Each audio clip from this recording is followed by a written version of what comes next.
Hello. It is Tuesday. It is another brutal killer day whenever it comes to a lot of different things. It's brutally hot. I did brutally too much yesterday, so I am a boatload of pain, and it's gonna be a short one today. It's gonna be a short stream today, but I did want to make sure that I did get on today, since we didn't get on yesterday. Had a lot of other things yesterday that needed addressed, to the point where I didn't even get an opportunity to drop you guys an announcement to say that I wasn't going to be coming on. I do apologize for that. So I figured we would take this time just to have a little bit of let me get you, baby. Have a little bit of a good time. Get an MB up here with me.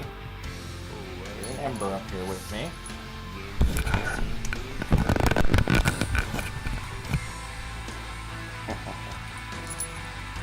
Have her be the star of the show here.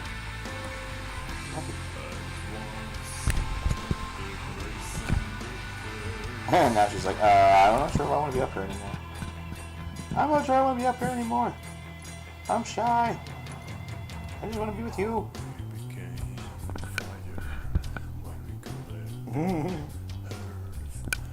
She's like, I don't know what that thing is, but I'm not sure I like it.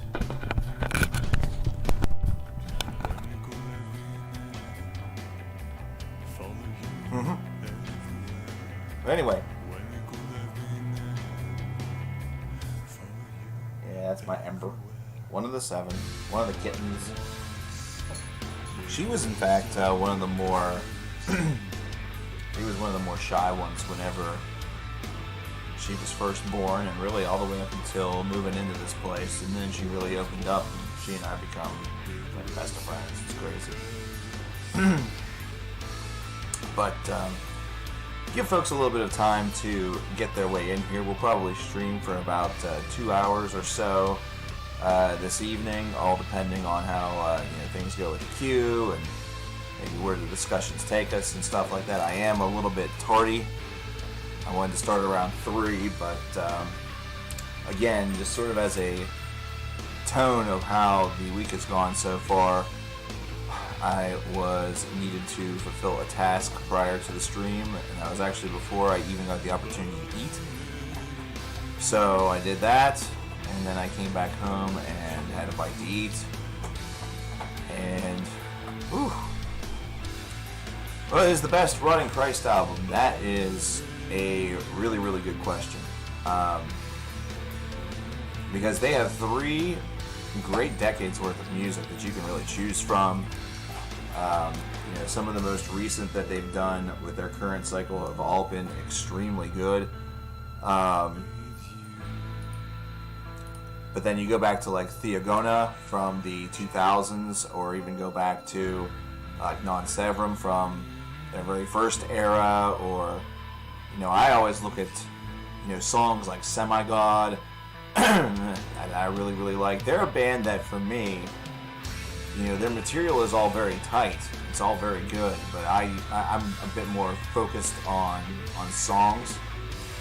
And weirdly enough, the only album of theirs that I've had the pleasure of owning has been Genesis. And that is something that desperately needs to change for my collection. So, hey, if anybody out there has some Rotting Christ albums that they just look at and they say, you know what, no, I'm a good saintly man or woman right now. I am a godly person, and this is foul. Send them to me. I would like them. I will take them off your hands. I will nurse them. They will be given a good, honest home. This is Moonspell, indeed. Yeah, this is off of Darkness and Hope. This is How We Became Fire. Had to have lived in at least 4 different houses since the channel started. Many apartments.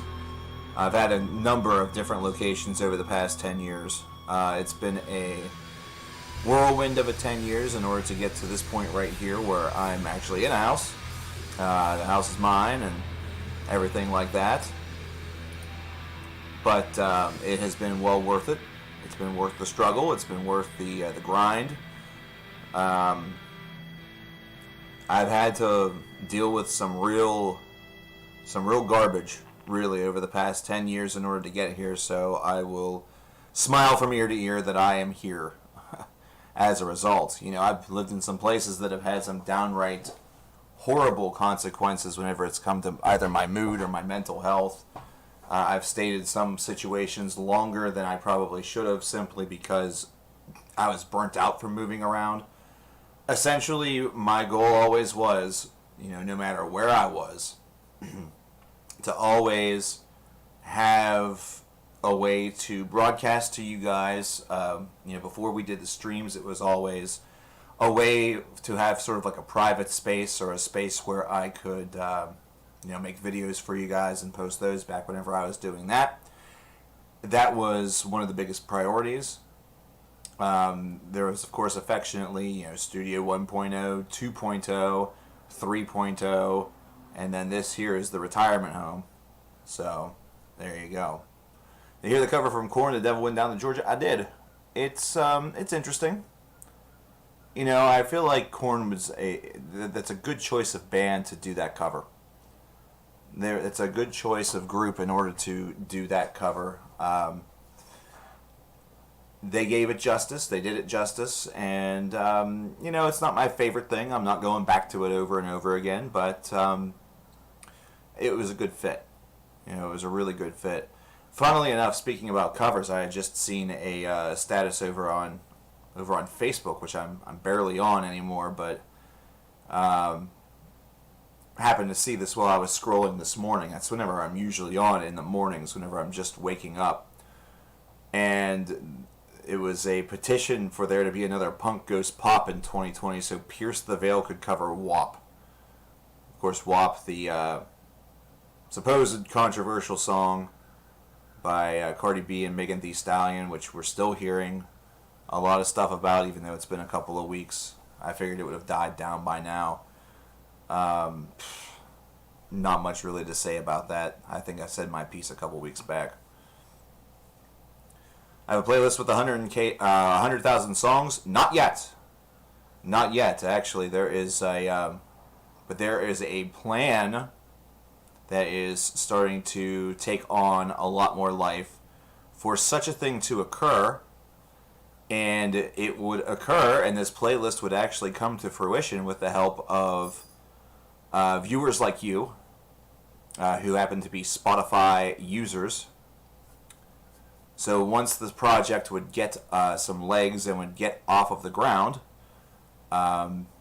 it would be, I'm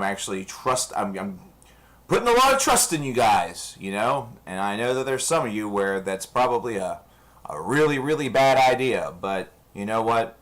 I figured there are a lot of things that we try to do together on these streams, but, that's cool for us. But if this is something that we could potentially give to the music-loving community, the metal community that's on Spotify, that'd be kind of a cool thing for us to do. Hello! I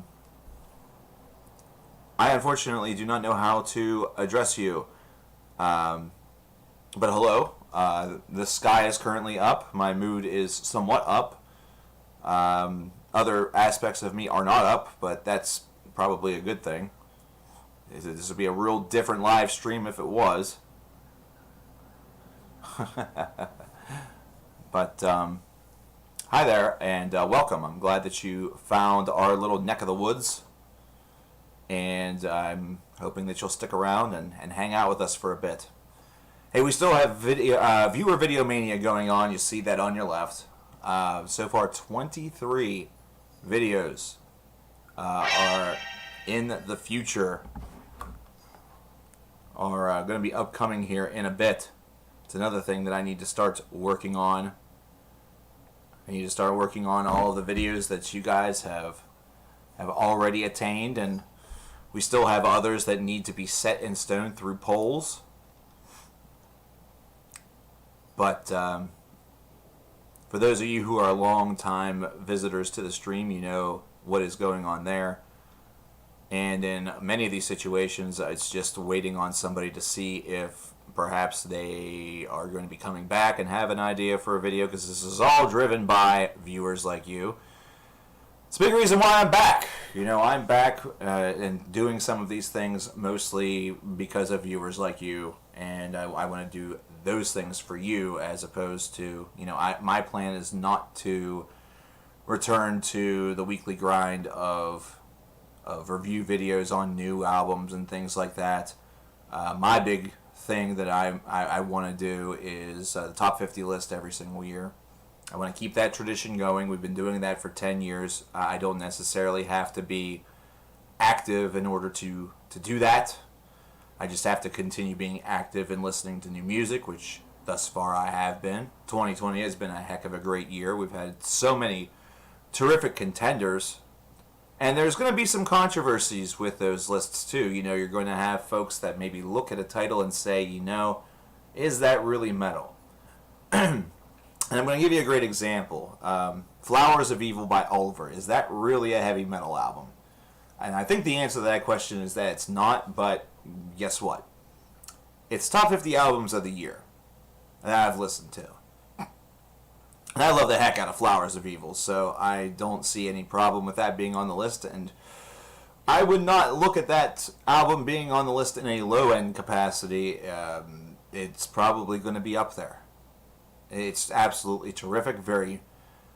It reminds me a lot of late 80s, early 90s, like sort of electronic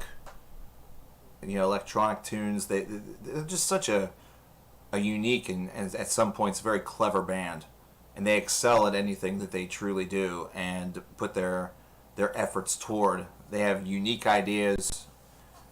And this cycle of, what they're interested in making as musicians, that could be over with the next album, and they could be moving on to a different style or a different project. And so Oliver being constantly unpredictable but always steady whenever it comes to results, and always seemed to have a great way to drive that.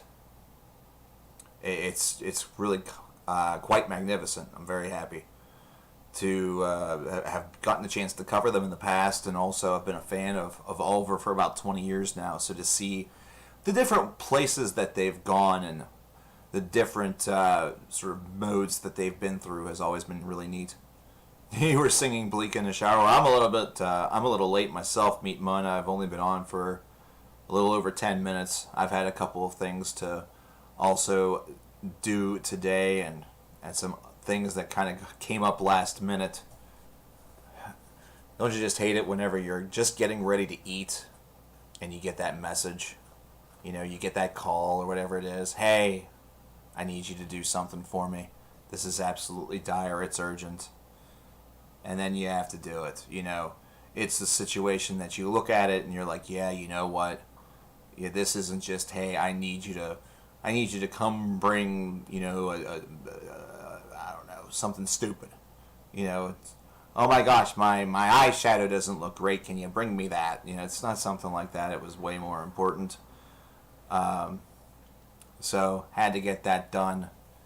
And then you come home and you sit down to eat. And you're just exhausted because maybe the day before, like in my case, you started working on things at noon and you didn't stop until 11:30 that night. Hi, Maru! I didn't have any choice. Yeah, that's pretty true. That is pretty true. Mom's doing great. She still has the tremors are going on, though that's more and more looking like as a result of not only the medication that she was just recently taken off of, but also a symptom of all of the medications that she's had to be on throughout the years because of migraine headaches. So if you take some heavy medical regimens for migraine headaches, do know that this is a potential side effect that could happen to you whenever you get much older, usually around the age of 70. So, you finally get the opportunity to retire, and you got a couple years where everything's secure and fine, and then all of a sudden you're right back in it again in a different way. Hey, Mittens, do you mind? Do you mind, Mittens? Clearly he does. He's asking me to say. He just turned and gave me a look like, no, do you mind? I beg your pardon, sir? Who the hell do you think you is, bish? I think that's what he was saying to me. Well, if you like cats, you're going to love this channel. The cats are all doing great. Well, if you're asking me about the cats, then you clearly know. You've been around for a bit. You've been around the block. I feel like I've seen you in here before, but it's been a while. Cats are doing great. They love this place. I will reiterate this until I'm blue in the face. I don't want to say that some of the health issues or things like that wouldn't have happened here. Like Pippin had that scratch on his eye that got infected because he was on steroids for his feet. His feet were he had a weird like eczema or whatever on his foot. So I mean, it's not like if he was over here that wasn't going to happen. Maybe so. I don't know. If we had been here 3 or 4 years ago, maybe that would have never happened. Maybe that was something that was as a result of a substance that was on the floor that we didn't know about or something like that, and it just set off a chain of events. But it certainly seems that the 7 of them are all so incredibly happy. They've been so incredibly happy with all of the space. They were kind of all packed in like sardines beforehand, like we all were at the old Hellpartment. Going from essentially 666 square feet of space to a house that easily has that number tripled. Obviously, you're going to be happier. They have a porch now that they can go out on, with supervision that is on the, the ground floor. So they don't have to look out the little holes between the bars of, the railing and get scared because of the drop. They don't have to have their moods affected by neighbors that are within the same building. They're not getting snapped out of, snapped awake because of something that's going on in the apartment below, or especially the apartment that was right across the hall, because there wasn't much of a hall. It was as wide as a stairwell. That's really all that it was. So I can remember, I'm not sure if I ever got it on stream or anything like that, but I can remember being in the old studio at Hellpartment with my headphones on, either listening to music or listening to a stream, and still, even with, I can't call them noise-canceling headphones because they truly were not. I'd have to call them near noise-canceling headphones. I was still able to hear the neighbor and his then-girlfriend, now ex-girlfriend, arguing like crazy. CKM, which Muse album is worse, The Second Law, Drones, or Simulation Theory? Out of the 3, the one that I enjoy the least is The Second Law. Drones is easily the best of the 3, and Simulation Theory is... Actually, I might put Simulation Theory below The Second Law.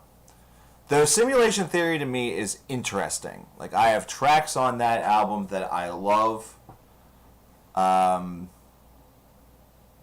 But overall, both Second Law and Simulation Theory are kind of eh. They're both sort of lackluster albums. And I know that I've caught a lot of flack for not liking The Second Law, but it just... I listened to that album... It wasn't like I listened to it once and was underwhelmed.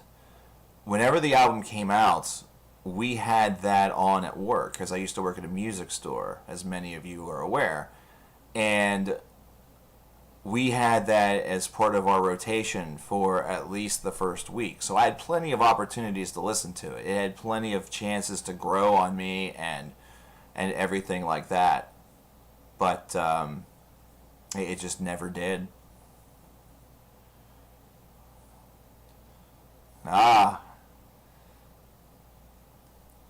Hey, if you're not the most active, that is just fine. I love the international audience. I apologize to all international folks in advance whenever they first come around, or if it's been a while, because my pronunciation of other cultures and other languages is abysmal.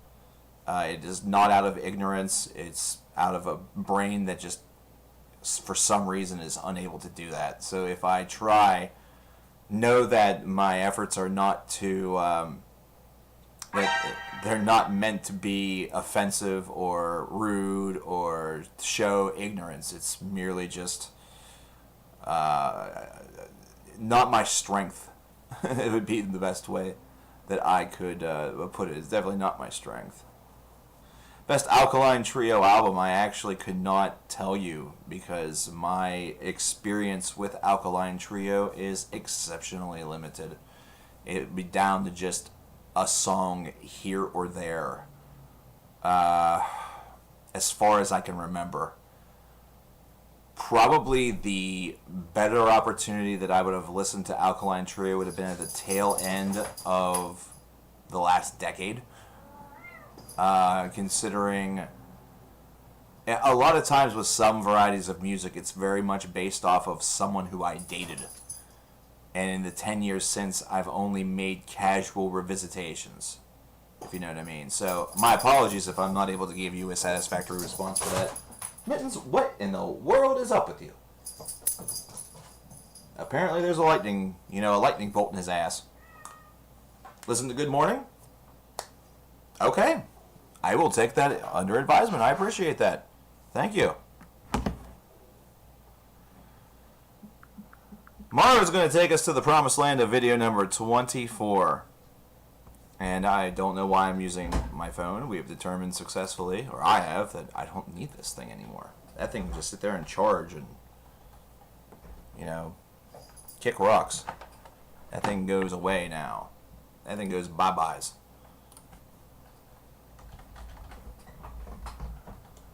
Oh, potatoes.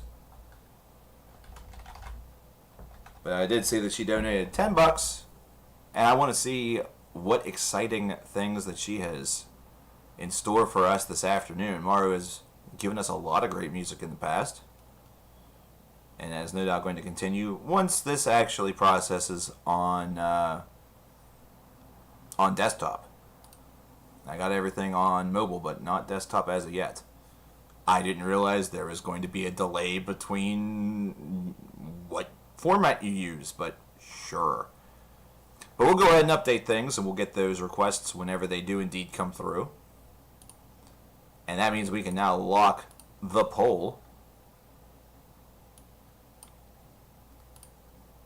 Video number 24 is now a guarantee.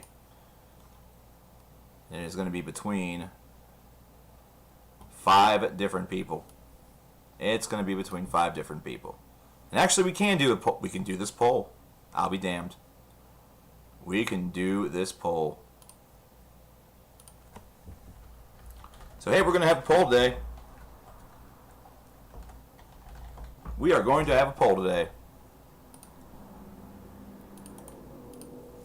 So don't mind me, I'm handling some things behind the scenes while being very much in front of you. I know. It's incredible. And I'll have to get this poll up and running here very, very shortly. We will do that. Thank you, Maru, in advance. Before even knowing what awesome fate we have whenever it comes to musically. So we have chat. 5 people. Winner. And then video. I think we all know why I keep that around. We keep that around that way, it just goes wham, and everyone's like, oh my gosh, Metal Gear Solid. Ha. Hee hee. Woohoo. Yo yo.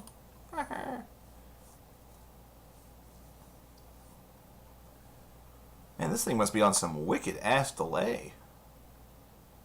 There must be some wicked delay whenever it comes to that.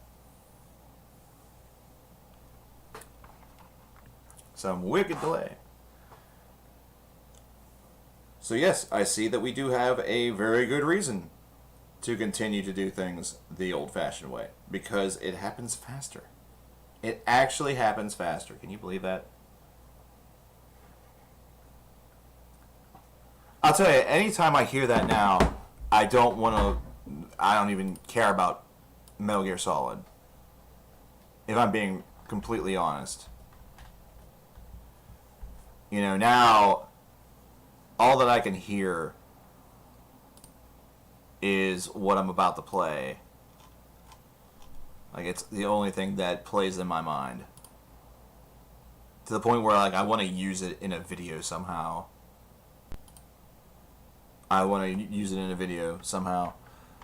Hey, Silentium!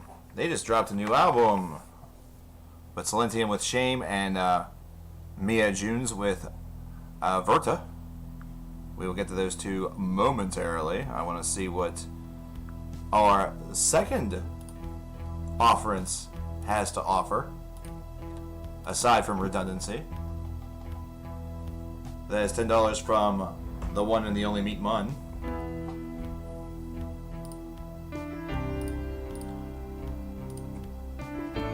Now I need to restart all of that. So Maru will once again have another opportunity within the polls, as will Meat Mun. They have quite a bit. They have quite a few. I will send the link to the poll once it is created. It has not been created as of yet. I am but a humble man, a man that can do things very slowly because, yeah, I'm a slow boy. Oh, by the way, in case you guys are wondering, I kind of forgot to set a time limit for the poll the last time.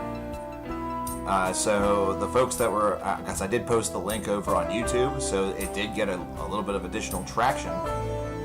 However, it didn't change the result. It just changed the number of people who voted in that poll. Top 10 worst now songs of all time still won, but they only won by 2 votes as opposed to what we thought it was going to be, or what it was whenever we ended, which was like 7. So with this one, I will be placing a time limit on it that will probably, and whenever that time limit expires, it will be before the stream is over. So the topic here, the title is going to be video number 24. I'm not going to put a description. And now we need to get to the nitty gritty. Let's see here.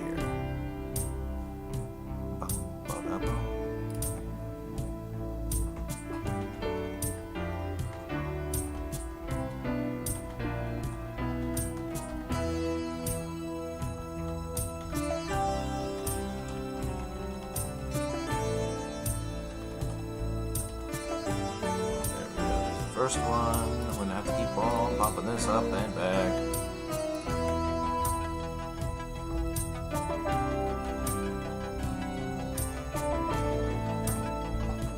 There's that. REMBT. Okay.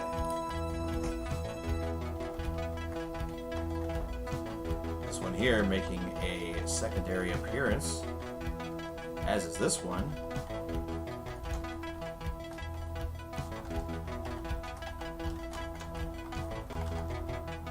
And those of you who are sad that perhaps one of your poll options did not win in any polls that we've done beforehand, know that you can reuse them in future polls if you are included in those. As you will see with this here, considering 2 of them on here are repeats. What's going on here? I set a deadline. That's going to be for today, and our time is going to be 6 o'clock p.m. So a little less than 2 hours. So we're going to go ahead and create this poll. I'm going to go ahead and vote on it.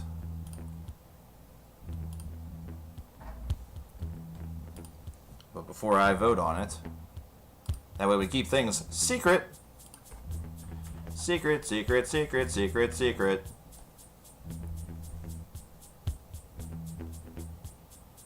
How many for Diabarathon?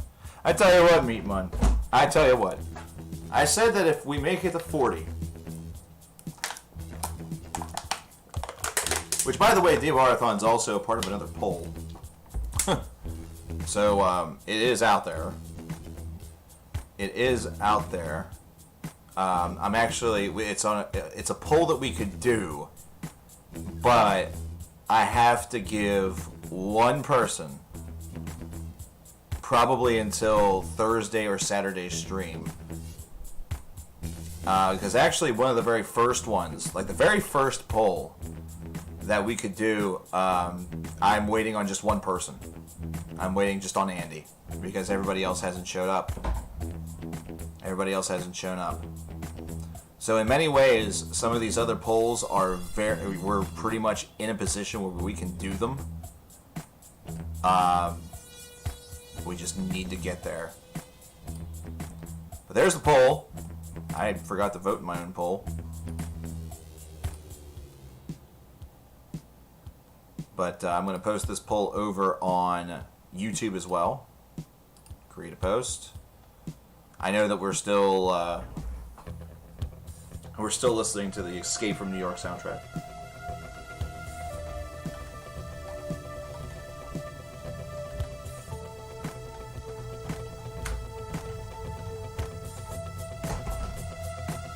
There we go. So that is done. All is done. All is well. Play us some Key Dragon. Oh God, we're not going to do that again. That there was. I don't think abomination is a strong enough word. I think abortion is. I think abortion is a strong enough word. Because, whoo boy. Lordy Jesus, that was a conundrum. Where did that go? That disappeared. I don't like it when things disappear. That makes me uncomfortable. That makes me uncomfortable. Yeah, I'd say if we, I would say I would add 10 if we made it to 40. If we make it to 50 without, anything being added, then Diabarathon, I guess it'll have to happen. Ugh. My poor, unfortunate ears. Okay, hello. Now everything's crashing on me. That's awesome. I try so hard to give you guys a good show, and everything else is just like, ugh. I don't like you. Okay, shame is what we're looking for. It's right there. Here's Silentium with shame. Attention,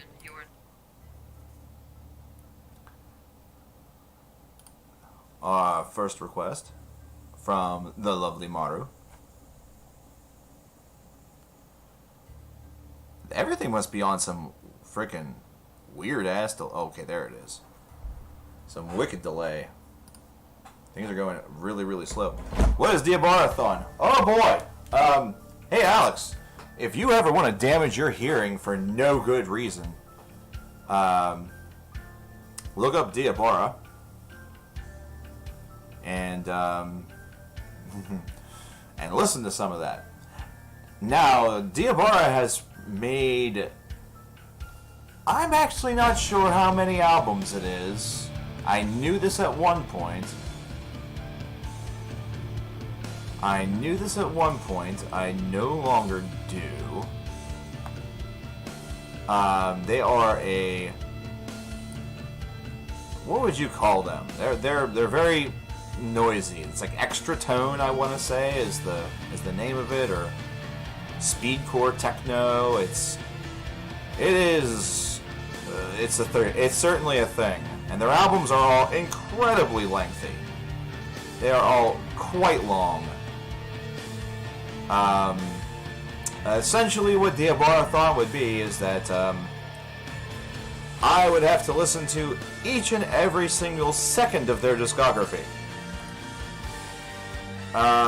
Whether or not I would make a video on that, I probably would want to. I would probably want to announce my, my, what's the word I'm looking for? My inclusion into the realm of the committed. Have I listened to Nazarene's band's album yet?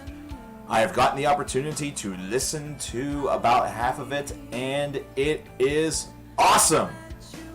It is really, really good. And I felt really bad that I was only able to pop in to that for a really, really short period of time and didn't even chat. Made me feel really, really bad. Because, we did a lot of promoting of it. I popped that link and stream a good bit. And then whenever Saturday night came along, I unfortunately got called elsewhere. That's sort of been the tone of the last week, and I'm hoping that things will start to calm down, though probably not. I have folks that are supposed to come and power wash my garage, because they're going to be painting it, and they're also going to be fixing the foundation of it. The back part of the foundation of the garage is cracked. It was that way whenever we bought the place. So that needs to finally get taken care of. And the schedule for that is for next Monday. But they have already indicated to me that if there is rain 2 days prior to the date that they are to paint, they usually will not show. Because the stuff that they use, it can't have any sort of wet residue on it. And so weather plays a very big role as to whether or not this is, literally whether or not this gets done. So it is going to sort of be, on your toes time for old CKN at the end of this week, going into next week. But then on top of that, there have been other projects that have been necessary, other things that have been needed to be done. I've, of course, been helping out over at my parents' place with my mother who's coming out of surgery last week. She, again, like I said, is doing great. She's up and moving. She's sewing again, which is a huge, big-time deal to me. Because prior to all of this, prior to her having to go to the Cleveland Clinic for her headaches and then have the surgery this past Wednesday, she had surgery 2 weeks before that needed, caused the need for the second surgery because they weren't able to do or get everything done. She wasn't sewing, she was barely doing anything. Like, she was essentially going downstairs, sitting in a chair, watching television, falling asleep while she was down there and watching television, and that was basically the day. She would eat, she would sleep. She did not look good. I wondered what the heck was going on. I hoped it wasn't something serious, because I am not about to lose a single one of my parents just yet. That shit can happen, 25 years from now, whenever they're both 95. Okay? Because, if you don't have a great relationship with your parents or with your family, I don't want to feel like I'm flaunting or whatever. I'm just in a different situation where those two, my mother and father, I'm an only child, and we both happen to live in the same town. We don't live very far away from one another, which is cool. They have helped me out a lot throughout the years, down to the very first decision they made, which was to adopt me. Basically, I could have been a statistic back in the 1980s. They didn't want that to happen. So, bada bing, bada boom, here I am. So, the least I can do is help them out whenever I can. Especially during moments where it is certainly very helpful. And since I'm in a position where doing so doesn't involve, a big time drop on an airplane ticket or something like that, or taking off days upon weeks from work or this or that, or I'm in a good position here where I can actually do that for them, so I'm going to take advantage of that as opposed to be a little spoiled shithead about it. If they need help, I want to help them. But yeah, I've heard part of the album. I love it. I want to listen to the rest of it hopefully this evening. It's just a really great, to me it's criminal that an album like that will probably, I hope this is not true. I hope that this is completely false. But it's criminal to me that an album like that, where there's a ton of talent, the chances of that talent being discovered by somebody who can, really make a difference in and really give her what is necessary in order to become a really important part of the heavy metal market and become a name that we see on all of the websites that are announcing new releases, or all of the places that are, trying to scrounge around and get an interview, or maybe have her perform, or have the band perform. It's a shame it's going to take something like that in order for that dream to sort of become reality, whenever there's so much talent that you can already sense right now. She's only been a member of our chat for about a month or so, and already the impact has been huge. Because we are a very big, we're not a very big community whenever it comes to streaming, but we are a very tight community, and we're all about respect and love, and trying our best to, we want to build up each other. Here's Verta, by the way, by Mia Junes. This is the only thing actually available on their Spotify. And hey, this song was released on my birthday. That's always a good sign. I like that. But yes, it's a terrific voice. Great. It's very great musically. The only complaint some folks may have is that, you've heard it before. It's power metal, but that's the thing. That's actually one of power metal's greatest allures, is that you know what you're getting whenever you get in there. And it is more so about the musicality, the vocals, the atmosphere, and that music, that album of hers checks off all those boxes. Have I heard the corny new single from Corey Taylor? No. Does Nazareth have a Metal Archives page? Probably not yet. Probably not yet. I would say that still a little too early. And plus, I don't know what their qualifications are in order to have one. But I have a feeling that down the line, I would not be surprised if she ended up getting one. Hi, Hello Within, how are you doing? Have I worn a mask? Oh, God, yes. I wear a mask anytime I leave my house.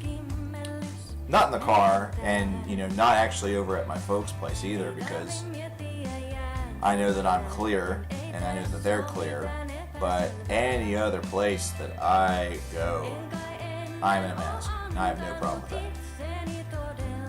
I have no problem with it at all. Working full speed, writing the list, so many bands to put in the right genre, and we'll probably finish it in a month. So, UOC would you like a copy of the finished thing? There's somewhere over 1,300 bands. You better believe it, my friend. Anything that involves music and could lead to me, checking something out that I haven't checked out before, or scoping out something that I haven't scoped out in a while, something that I'm already familiar with and things like that. You better believe it, man. I want to check it out. I'm excited for our Steelers to win on Monday night. I am. I'm really most excited to see where Ben is with his arm, with his elbow and everything. That's going to be a true signpost to the season. We're starting off with an opponent that, by all intents and purposes, should be a layup for us. But if you remember last year, we struggled sort of to get out of the gate, and then Ben got hurt. We have to come in. We have to come in and just be ready to dominate. Obviously last year, our first opponent was New England. And by comparison to the team that they had on the field, ours was one that had a lot more question marks. There was a lot more questions than answers, but, it's one of those deals. Have I heard the Atramentus album? Not all of it, but I have heard songs off. You know, and here's the thing, Maximo. There was a time during Ben's run where if we... Hold on. I have to get a dissolution for Meatmun's request, which is Alea.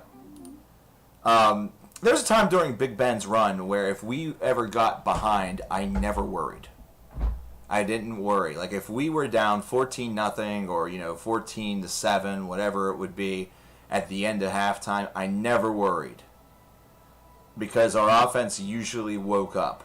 Now the problem with doing that is then you get into a shootout style game, and that's where a lot of our losses came from. You know, there were not a lot of games in the past 10 or 15 years, really during a lot of Ben's run, that were true blowouts where we got blown to pieces and blown to bits. Yeah, that Jacksonville game was... And look at what happened with it. You know, look how ridiculous that game in the playoffs became. You know, the one in the season, I think at that point we just realized, okay, got to take this L. And now look where Jacksonville is. You know, look where Jacksonville is. But anyway, bands that are wasting their potential. Arch Enemy's a really good example, considering they do have Jeff Loomis. And restricting him is just, it's a shame. Just think of all that Loomis has done over the past 25 to 30 years. Mind turning up the music a bit? Not at all. I can do that.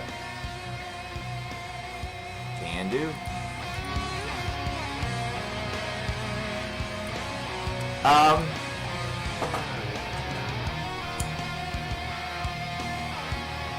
There are not a lot of other examples that come to mind whenever it comes to wasted potential.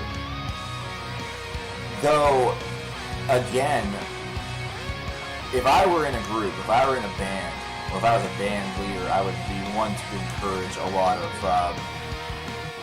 I would be one to encourage a ton of side projects and different things. And you might say, well, that's risky because what if the side project takes off, becomes popular, then all of a sudden you're out of band member? Well, no, not necessarily. Not necessarily, because then you'll have projects too. And here's the reason why. I love the idea. I love the idea that you work with some other musicians and you work some other projects and do some different things. You try some different ideas. And then whenever you come back to your main projects, or what's considered as your main projects, then you're coming back with new and fresh ideas. You know, with some new, fresh ideas and concepts that might bring something new to the table and new to the fold.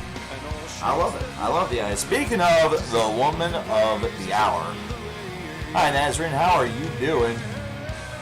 That album of yours, I've only heard half thus far, but from what I've heard thus far, it's been magnificent, and I do want to apologize that I was not, I didn't chat at all. I was only able to stop in and drop in for a very short period of time, but man, I'm loving what I'm hearing. I'm loving what I'm hearing. You're incredibly talented. I'm hoping that all translates into you getting a proper deal. I would like to think, I would like to in a couple of years say, hey, you know that Nazrin, you know that project that you guys all like? She's one of us, you know?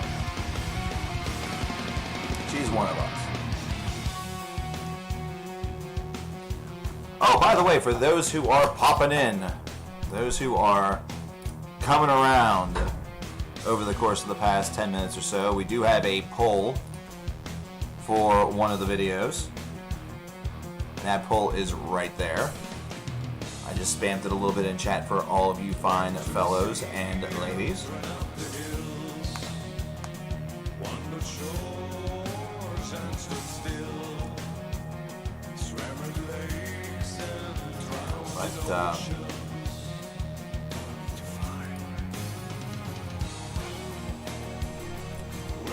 I do feel that Flesh God and Septic Flesh both of those groups, I'm seeing what you're saying, interdimensional. I feel like both of those are bands that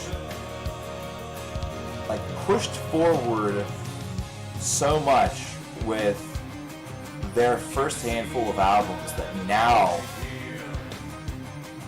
now that there's kind of you can't really go much further with it, the albums actually kind of suffer a little bit and feel a little samey to a lot of fans.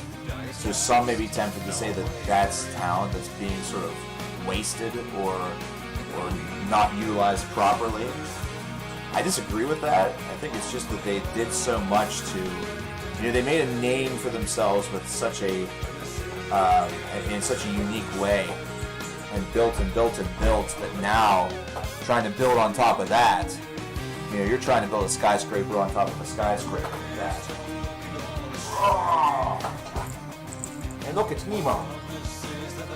Hey, look, it's big fluffy Nemo. My best friend. My best friend.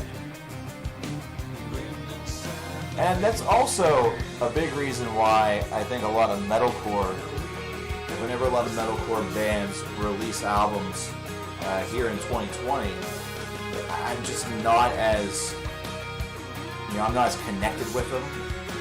They don't do as much for me. We've heard the style for 20 years.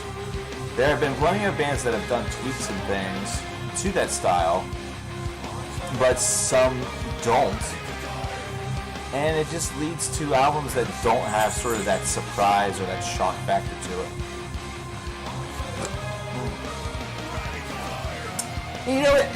That's not necessarily a bad thing. They're taking aspects from a terrific album, from a band that has done a lot of terrific work. But whenever hardcore fans and even those who would swear by them, swear their allegiance to it and all that, whenever they're noticing those things and admitting that, it's kind of like how I would admit that if I would have been a reviewer or if I would have been streaming back whenever The World Needs a Hero by Megadeth came out, and I thought that album was just awesome. I thought it was incredibly good. And these days I'm kind of like, it's kind of like sometimes folks are very tainted by the fact that this is their favorite band, or there were 2 or 3 songs on the album that they really, really like and they want to play over and over and over again, but then they're forgetting about the other 5, or they're kind of discounting the other 6. They're not letting that affect their rating or their score. The other 6 might just be okay, or they might have 5 stinkers, 5 duds. And these, a great modern example is Virtual 11 by Iron Maiden. For me at least, I feel like there's 4 good songs on that album, and 4 songs that are just average, if not, kind of bad. Hey, Porky! Happy birthday, my friend. Happy birthday, my friend. Oh yeah, with Septic Flesh there are no wrong answers. But there are answers that, and again, this is one of the cool things about artists that have quote-unquote no wrong answers, is that a fan can start anywhere they want. There are albums that would be considered as Septic Flesh's, peak, or albums that maybe you prefer from their discography. It's like with me with Opeth. I listen to Still Life and My Arms Your Hearse, Blackwater Park. I listen to that trio of albums more than I listen to Orchid, or more than I listen to Watershed, or even more than I listen to like Pale Communion. There will always be albums that, for you at least, is that top spot. There's the albums that whenever you think of Septic Flesh, those are the albums that immediately come to mind. And those are the ones that you're more, like there's a higher percentage chance that you're going to listen to those just randomly above others within the discography.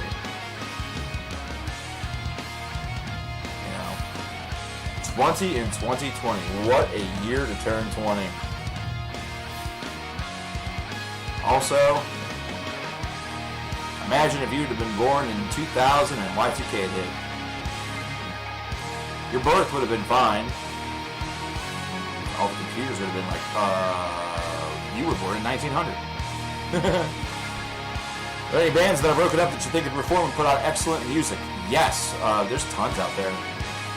The one that comes to mind instantaneously, always for me, is Model of the Well, because they proved it. They fan-funded a brand new album it's been about a decade ago, actually. It was called Part the Second. And they could reform and easily make a terrific album. That's proven also by the most recent KO Dot release. Blasphemy from last year. That's Toby Driver of Modeling of the Well's main project right now. Because some of the songs on that album were oddly Modelin-esque. So the mindset would be there, getting back to that tone. You know, they wouldn't necessarily be making the same album as Bath or Leaving Your Body Map. It would probably be structurally different from even Part the Second. You know, people change and what they like change and it becomes different over time. But I think they could make it just a terrific disc with little effort. Is the funny thing is I think with little effort they could do that. If Agalloch came back together, it would be a little weird. You know, things would be a little strange. But I think that they could easily walk through and make a really solid album. I think at the root of everything with Agalloch, they are just terrific musicians. Of course, the way that everything sort of ended was not good. But that's unfortunately just the way things happen sometimes.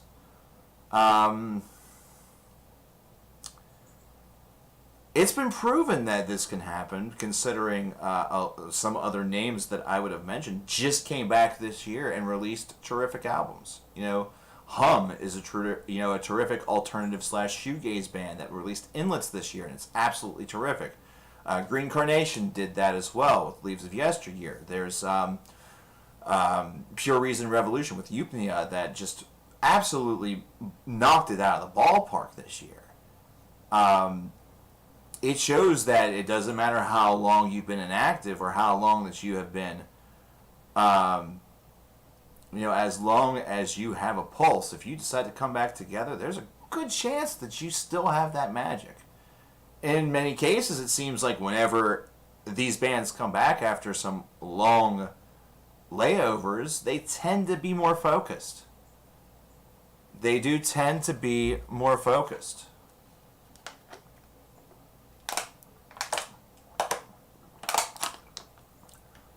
Oh man, McLean, I love the album.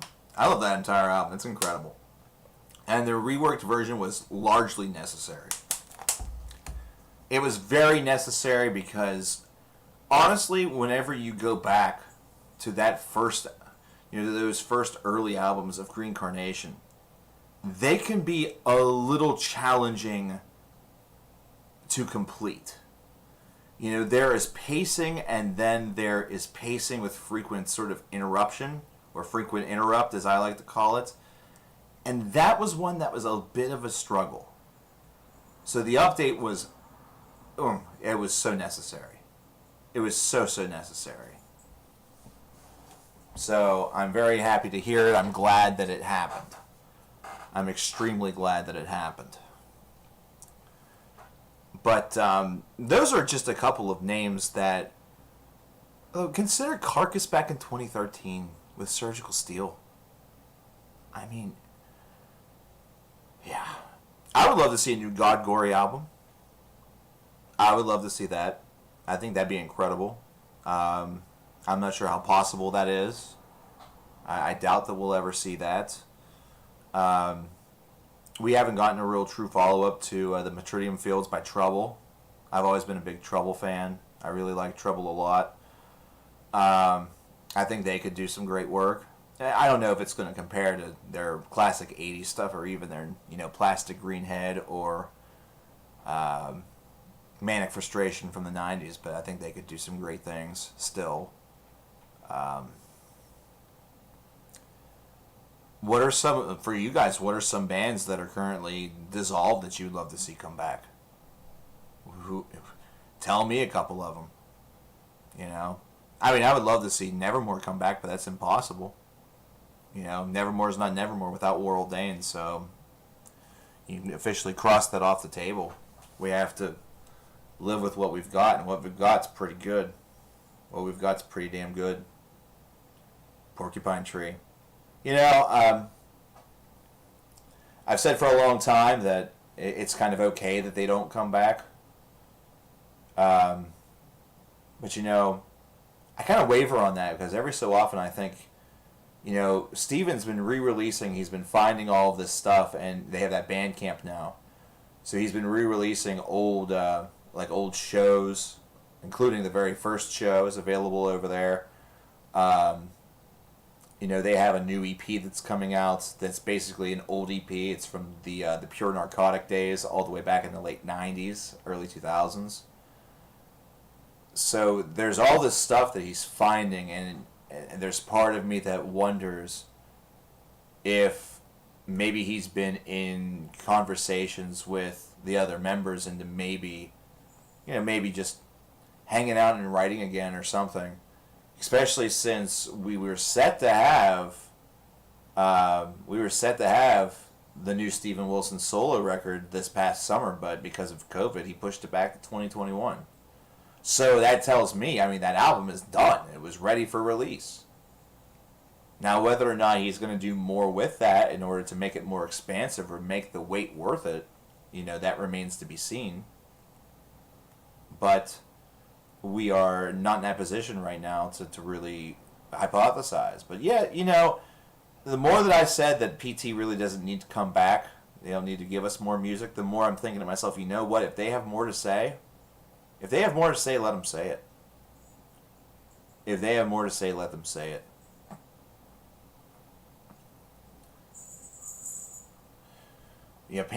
A Pantera come back right now would be really weird. It would be really, really strange. Sabotage would be difficult because of they've had tragedy.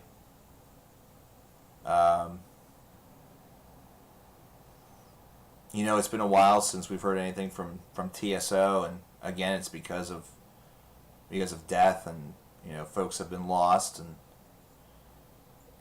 sometimes the driving force of a project is all it takes. If that man or woman is gone, that's that. The project is done. So I'm going to leave this poll link in chat. I'm going to take a short little break, take a walk outside, get a little bit of air. I'm going to leave you guys with a song. I think we're going to stay within the Disillusion camp. This is just such an easy band to pick up and listen to. That's one of the things I love about Disillusion. And Liberation as an album shares that strength. In fact, we're gonna give us the old self-titled song treatment. But whenever we come back, you're gonna want to stick around, because we still have that poll going on. So we're going to see which of those videos is going to be officially video number 24. We still have a wide open queue. And we're going to discuss a 100,000 song playlist that we are going to create together as a community, so long as you have Spotify. So you're going to certainly want to stick around to know how you could potentially be helpful or part of the creation of playlists that hopefully, after they are concluded, will be something that you see whenever you look up certain bands on the platform. So we'll talk about those things on the other side of the break. For now, enjoy The Liberation by Disillusion, and I will return momentarily. Ow.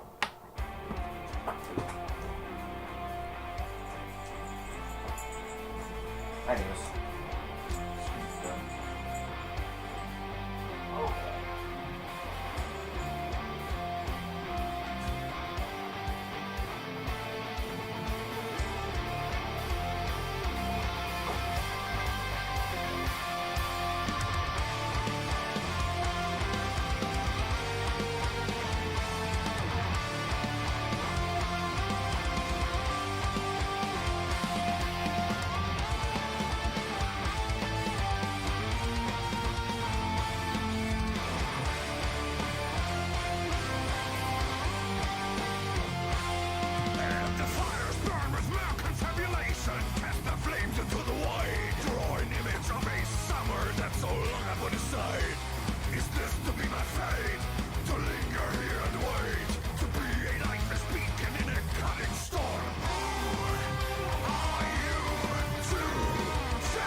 Okay, we have returned. We have returned, and we have a combination to talk about.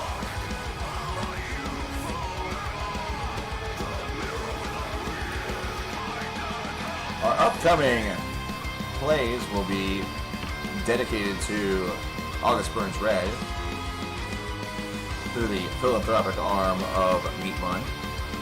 He drops $47 and has granted us with this August Burns Red playlist. We have Marianas Trench, Metaller, Crusade, Pangea, Leveler, Creative Captivity, Faultline, Identity, Majoring in the Minors, and Everlasting Ending. Oh no, we're not stopping this. No, sir, ma'am. That will not be happening. Not while I'm on this here, captain in this here ship.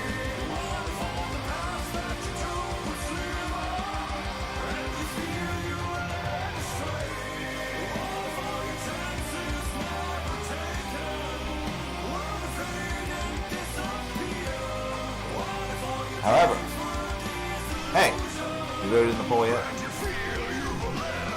You haven't voted in the poll yet, say, no, I haven't. I'll give you an update of the results. I'll do so here in about 6 minutes at the top of the 5 o'clock hour. Hey, in case you haven't voted in the poll, shaboom, shaboom, shaboom. Go and vote.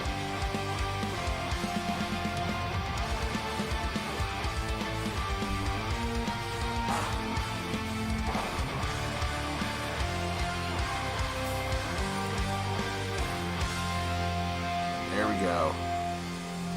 Thus completes the liberation. Not really. There's still a couple more tracks. There's Mariana's Trench by August Burns Red. To start off our Augustathon in September, which is... Ow, my head. It hurts. Yeah, we'll update that poll here in about 5 minutes and let you know where we stand with 1 hour left with voting. So, some of you probably remember that about a month ago I presented the idea of the creation of a 100,000 song playlist over on Spotify that would be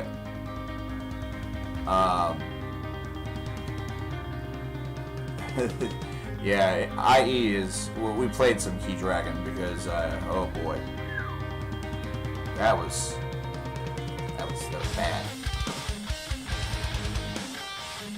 That was bad. Totally suckered me in with that one, which is fun. But if you remember that, it was going to be done in 10 parts, and each part was going to be representative of a subgenre or a type of heavy metal.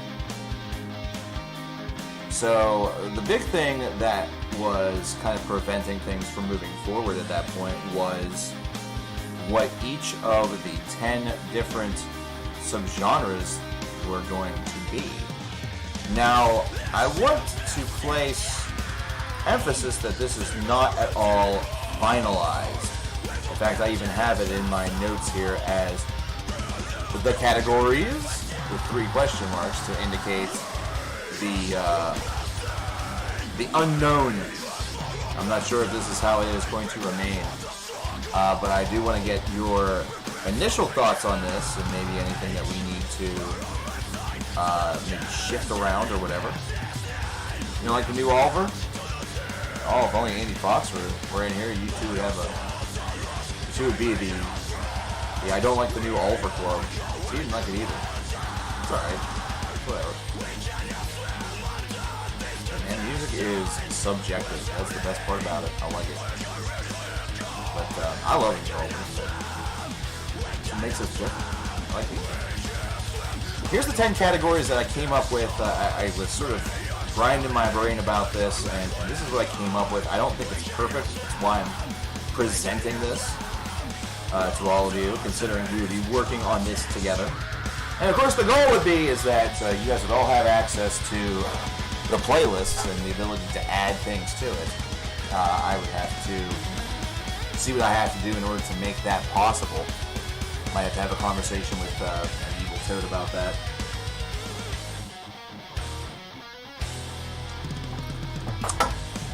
The 10 categories I have so far are thus. Category number 1 would be thrash metal. Number 2 would be black metal. And that would be all-encompassing, which means if there's thrashcore, you can put it on there. If there's black and death metal, you can put it in black metal, etc. Category number 3 would be death metal. Category number 4 would be power metal. Category number 5 would be classic metal / new wave of British heavy metal. So that would be more so your work from the 70s and the 80s, or bands that tend to emanate that classic metal sound. I'm now starting to realize there is a big glaring miss here. Number 6 would be progressive / avant-garde metal. Number 7 would be post-metal / black gaze. Number 8 would be groove / metalcore / deathcore. So I need to change songs here momentarily. Number 9 would be hybrid metal, though I think that one's going to get changed on the spot right now to sludge, doom, and stoner metal. So goodbye hybrid metal, hello sludge, doom, and stoner metal.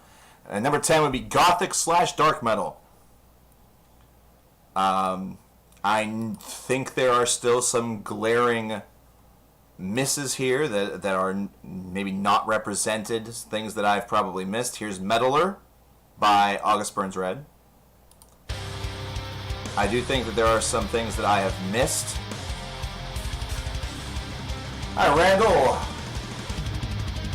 It's been a pretty decent day. I'm a little on the tired side once again for yet another Tuesday. That's just kind of become the theme of Tuesdays.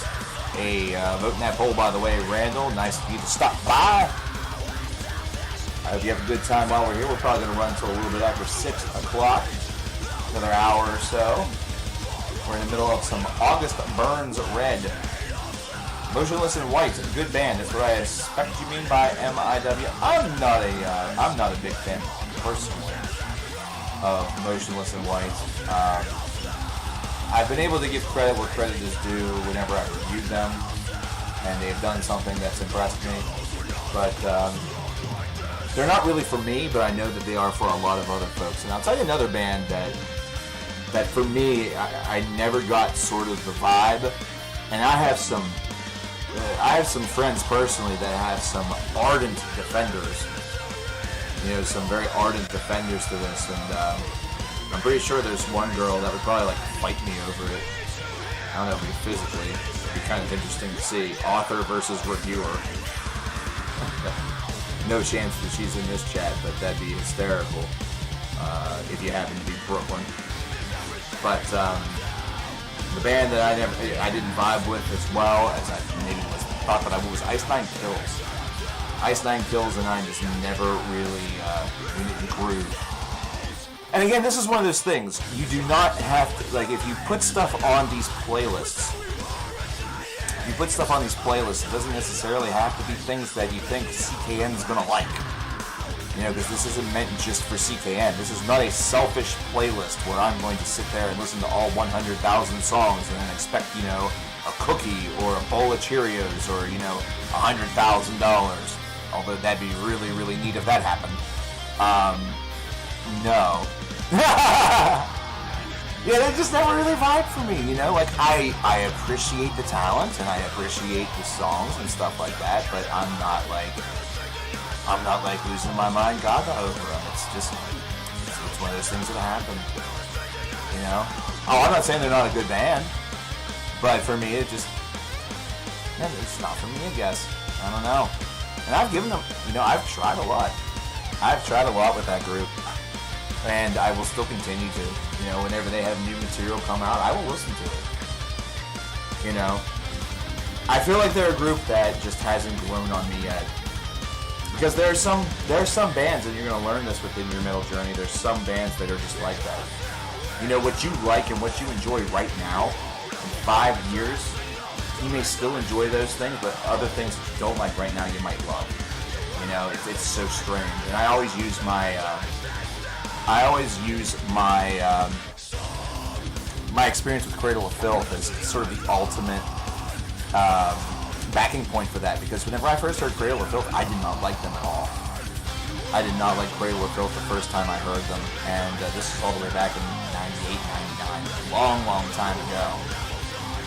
And then it was like the tail end of my senior year of high school, or my first year, or like this, it was like the first year of college, maybe going into that summer. That year and a half long period, for whatever reason, it just clicked. It just freaking clicked, you know? And I ended up loving them. You know, it was a big deal for me to see them play live at the very first Ozfest that I ever attended. The only time in my history that I've ever... Oh, I should have just kept going, because Crusades is next.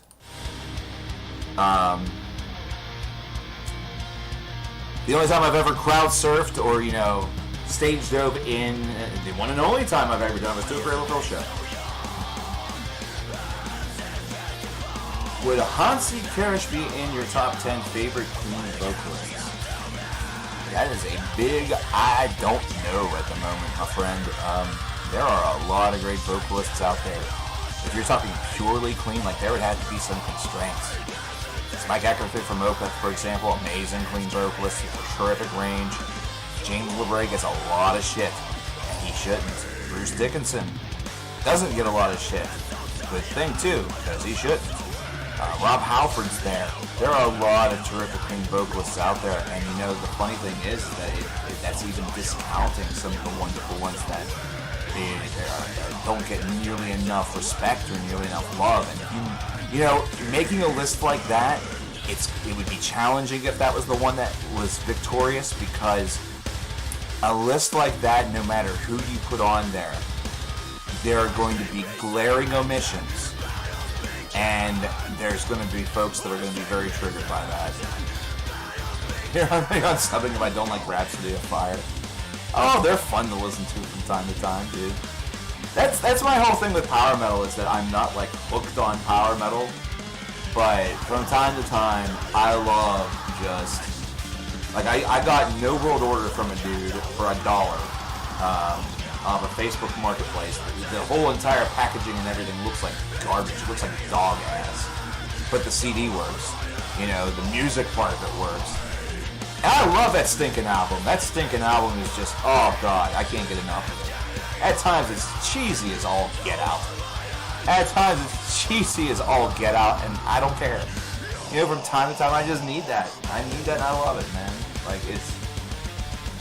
You know, I'm not going to be walking into any public places with a full suit of armor, a sword, and ready for battle. I'm not going to be the DM of your next Dungeons and Dragons game.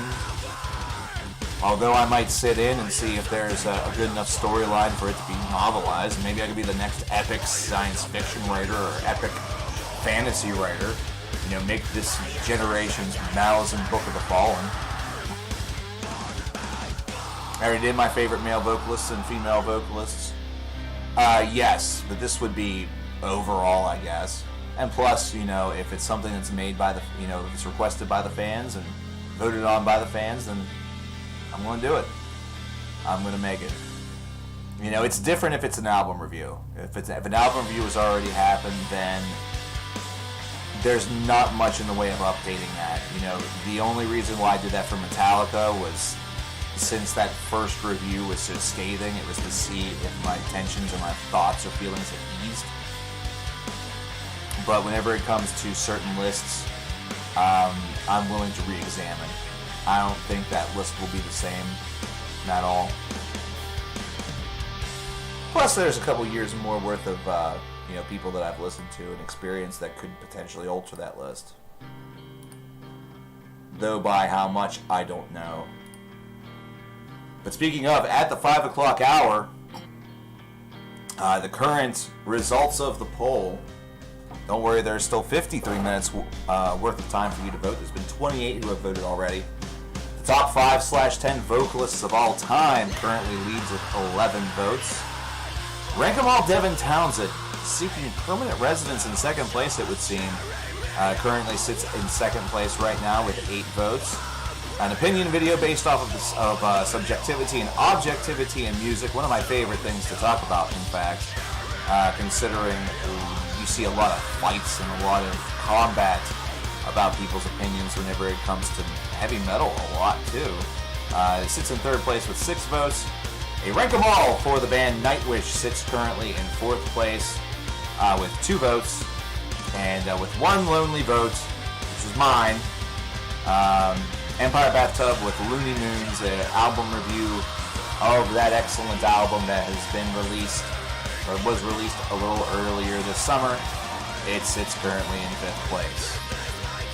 Listen, man, you guys are going to, you guys have to listen to that album, and I'm sure once you do, your feelings will change a little bit. Okay, there'll be a couple more votes on there.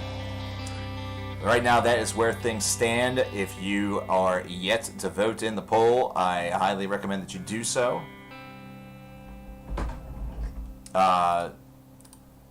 If you are yet to vote in the poll, I will once again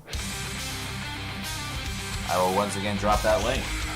Any albums I can't count erased, not from Wilson or PT. Man.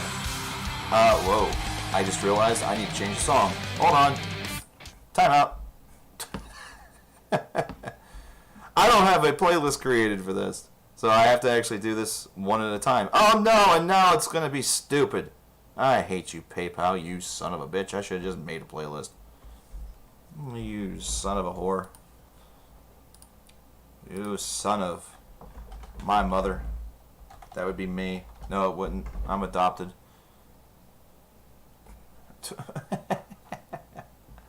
We'll get there, dagnabbit. Pangea is up next. We'll get the Pangea here. I gotta find it. Unfortunately, I can't just be like, bam, I know exactly what album that's off of. It's off of Leveler. There we go. It says I have no internet connection. Are you serious? My ass. My ass, I don't have internet connection. Hey, the next one's from the same album. That's gonna make it easy. I like it.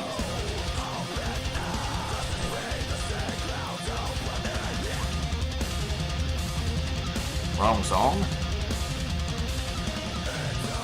Is this the wrong song, or was the last song the wrong song? What's going on here? What's the deal? Oh, or are you talking about that? I know what you're talking about.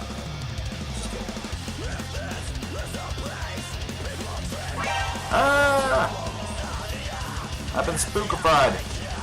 I've been spookafooed. I've been horse crackled. I don't hate HTTK, but rather listen to something else from them. Well, oh, the last song that accidentally played? Yeah, I know that was wrong. Got that off quickly. I'm not staring at the songs.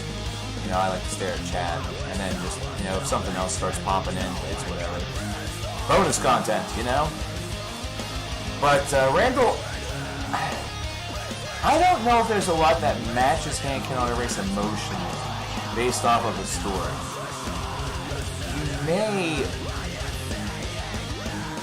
My suggestion is more so to scope around the Progiverse a little bit and look at albums from groups like Motorpsycho. You can even see some good prog rock stuff out of Marillion. But again, matching that level of intensity. And it's all because it's based off a true story. You know, that album is based off of a true story that happened. And it happened over in, I believe it was London. With somebody who was dead in their apartment for years. Someone who was very well known and loved. But was dead in their apartment for years before they were discovered. It's been long enough, BTW.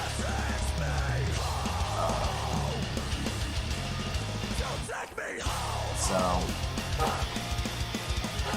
really, you search around and maybe you find something that has that same level of emotional impact. Like Wounded by Enchant had a lot of emotional impact to me during times where things were kind of you know, and I'm just a big Enchant guy anyhow. Redemption was able to do great things with Snowfall and Judgment Day, to the point where that was an album I wanted to listen to while reading a book called Snow by Lauren Pauling. Same is also true of the album Snow by Spock's Beard. That might be one that matches, though it doesn't have the same sort of consistent melancholy. You know, it doesn't have the consistent melancholy. Remedy Lane is a very emotional album. You are absolutely right. Same could also be said for The Perfect Element Part 1. I'm getting indications that I need to check something, and I shall. Oh! Well, ladies and gentlemen, boys and girls, children of all ages, we have another video that's been funded. He drops $100 and just says, fuck the poll, Empire Bathtub, Looney Tunes. So I don't think Steven is in chat today. Steven being one of the members of the band. But, hey Steve, if you're out there watching in TV land, Empire Bathtub's Looney Moon is getting a review. So you can forget about that in the poll. I need to update everything. We're going to get into Leveler next. Thank you very much, by the way, to Meatmun for all of your donations thus far today and throughout the entirety of the event. I know that you are hoping and praying for a miracle for that Diaparathon, which I am trying to dangle that carrot as far out of reach as humanly freaking possible, because that is going to be just a nightmare for me. I think I remember that the last time we had anything going on like this, didn't I have something where like I would have to listen to Bastards? I think I had to listen to Bastards and Nothing But Bastards by Machine Head for 4 hours straight or something obscene like that. Like, wasn't that another thing that I had going on? So how close to New World Order come to making your top 50 list? That to me is a phenomenal album, my number 14. Oh boy. If it was a top 100 list, it would be included. I don't necessarily know if it would have been, within 51 to 60 or 60 to... I only have that list up to 50. And that list making its way to 50 was only as of 2019. That's not a list that I consistently work on. Evil Toad, on the other hand, I have a feeling works on his constantly. Bravo to him. More power to that brother, You ever want to have a great conversation about lists and things like that, or somebody that really, really takes that very seriously and wants to chronicle every single year that they've been listening to music and stuff like that, talk to Evil Toad. If you see him over on the in the Facebook group or anything like that, ask for a moment of his time. He will talk your ear off about it, and you know what? That's a good thing. He is incredibly passionate about that, and really he's somebody that will almost make you, or I'm not even gonna say almost, he will make you want to do that sort of yourself. I just quoted Road Dogg. Yeah. Maybe just maybe. Maybe just maybe I was an Attitude Era WWE fan. Perhaps. You only have 15 albums, right? That's okay, Those decisions are sometimes incredibly, absurdly difficult to make. And again, also feels like, it almost feels like you are slighting other albums that you really, really like, or the problem I always get into is that I forget things. I forget albums, because I've listened to so much, It's close to 4,300 artists just on Last.fm. I know I've heard more than that in my lifetime. The number of albums is close to 10,000. I know I've listened to more than that in my lifetime. It's ridiculous. There's that poll link once again. We're going to give it a nice little update bump here. Empire Bathtub, don't even worry about that. That thing of being at number 5 doesn't even exist anymore, considering it's going to get made. Top 5-10 vocalist of all time is still leading with 13 votes. Rank 'em all, Devin Townsend is in second with 8. The opinion video about subjectivity and objectivity in music is third place with 6 votes. And Rank 'em all, Nightwish has 3 votes. Again, the poll is only going to be running for about another 42 minutes. It's going to run until the 6 o'clock hour. And once that happens, then whatever is number 1 will be video number 24. We now have 25 videos made, that are guaranteed, which actually means that list right there is filled. That's bad. That means it needs to be fixed. It needs to be altered. So we will do that right now. I think I'm listening to the wrong song again, aren't I? We're going to expand this to 35. I should actually expand it to 40 because that's the one you guys want. Because if we make it, we're going to go ahead and make it to 40. So if we make it there, then you're getting 10 more for free. For nothing. Oh god, you can barely see any of it. You can barely see any. Oh gosh, what's happening?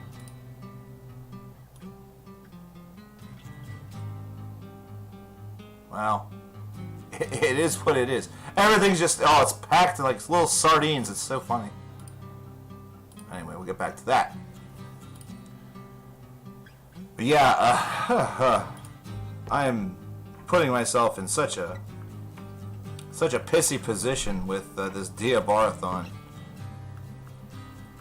Yeah, if we make it to 40 videos, I'm giving you 10 for free. If we make it to 50 videos naturally, which means, we get 100, or 100, Jesus, 10 videos beyond that paid for, then, we'll do us a Diabarathon, and then I never will come back to YouTube, because my ears will feel like, here's Creative Captivity by August Burns Red. I'm going to put that out of my mind. I'm going to put that out of my mind. I'm putting it out of my mind. I'm going to think about that. That's a thon I don't want to Diabara. But someone's talking about I'm the Man like it's bad. No, it's not. It's funny. Nah. Oh no, I did a video about Shogun. It was not. Yeah. It wasn't good. It's still one of my most infamous moments, actually. There are people still mad about that to this day. But then we became friends. What's up, brother? I've become a really big fan of August Burns Red in recent years. I had a buddy that, I shouldn't say a buddy, he was a co-worker. But whenever I worked at the store, I like to have some of the co-workers put some things that they like on. Because I want to know a little bit about their musical personalities, so I would know, hey, if somebody has a question about this and maybe I don't know it, or my knowledge is limited, I can pass it along to somebody who's a lot more knowledgeable, and that's going to do the store a lot more favors, They're going to be able to recommend other bands and really have the customer go home happy. And there's a buddy, he turned into a buddy, so it's accurate. Buddy I worked with was a really big ABR fan, and I ended up having pretty sound appreciation of him. I've had a sound appreciation for him, and plus, my manager included a couple of their songs, their Christmas songs, on Christmas playlists as well, so that was always cool.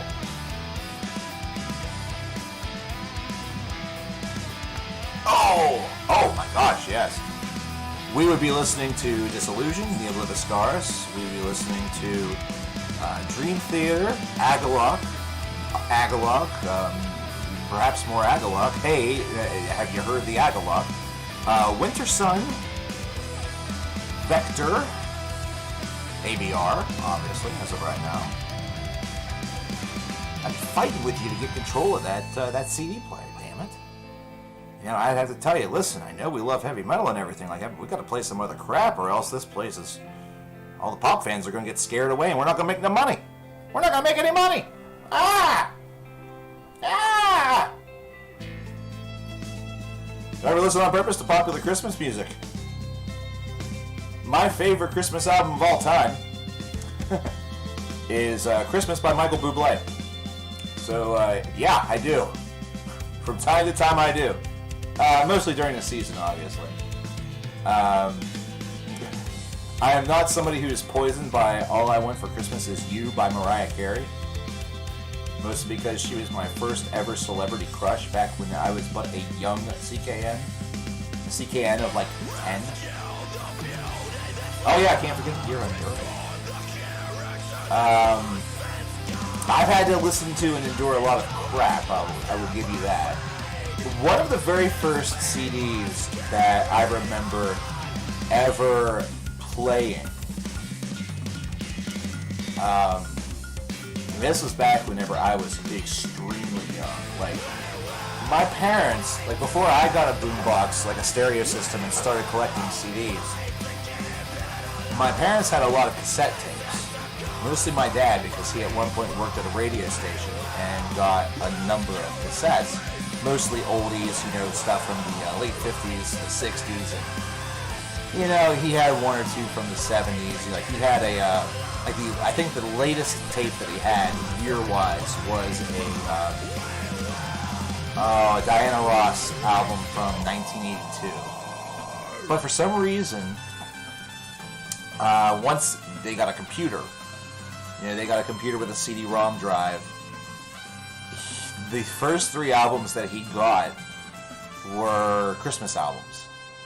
And one in particular was Bing Crosby, Dean Martin, Nat King Cole, you know, the big names like that you, again, you know, you say, you know, it's the same 10 to 20 songs every single year. I could have just kept that going because Fault Line was next. I need to read faster. Hey, IE, you have yourself a good one. Thanks for stopping by. It's always a bunch of fun, my friend. Hey, I hope you voted in that poll, because if you didn't, all this nicety, all this friendliness and stuff, it's going to continue, but I'm going to just be very, very sore for about 5 minutes. Give yourself a good one. But, now, one thing I will admit, Randall, is that I don't go out and actively seek Christmas albums during the year to listen to and try out. The fact that I even heard Christmas by Michael Bublé was purely because I worked at a music store, and it was an album that was released, and we were trying to promote it by playing it in the store. It was only through doing that I realized, man, I really, really like this. Like, there are a lot of Christmas songs and versions of Christmas songs and the like that are just somewhat tolerable, but after so long, they really start to get on your nerves. And y'all might not know this if you don't live in America, but, they start playing Christmas music in this country really fucking early. Like, we're talking last year I can remember being in a store on November the 1st. November the fuck 1st. And they were playing Christmas music. They were playing Christmas music.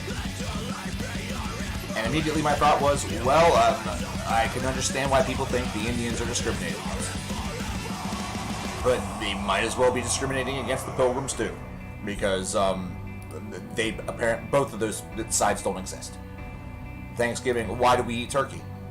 You know, we should just save the turkeys. Just have turkey sandwiches, you know? Instead of having football on Thanksgiving, it'd just be, you know, Thursday night tiddlywinks. I have listened to ABR's Christmas album. It's very, very good. I like that album because it's different. I like that album because it's very different. You know what I mean? It's not typical that you get a hard rock album like that that's not by Trans-Siberian Orchestra. I do like TSO though. I like TSO as well. It's a great disservice I feel like I've done to myself that I've never seen them live.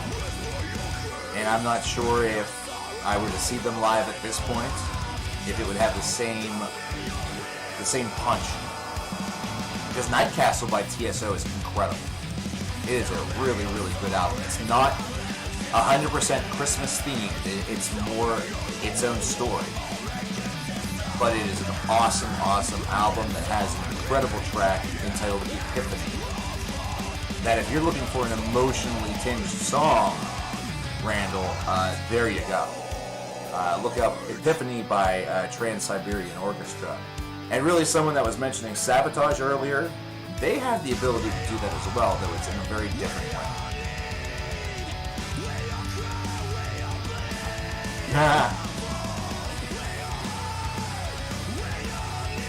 I liked S&M too. I thought it was okay. I thought it was just fine. But, again, it's amazing to think of it this way, but S&M 1 and 2 both are they're really just gimmick albums. They're gimmick live albums. And it's actually kind of painful to say that. It's actually kind of painful to say that. Because, they're really cool gimmicks. Like, I like the gimmick. I don't think there's anything wrong with that. I need to find Identity. There it is. Oops.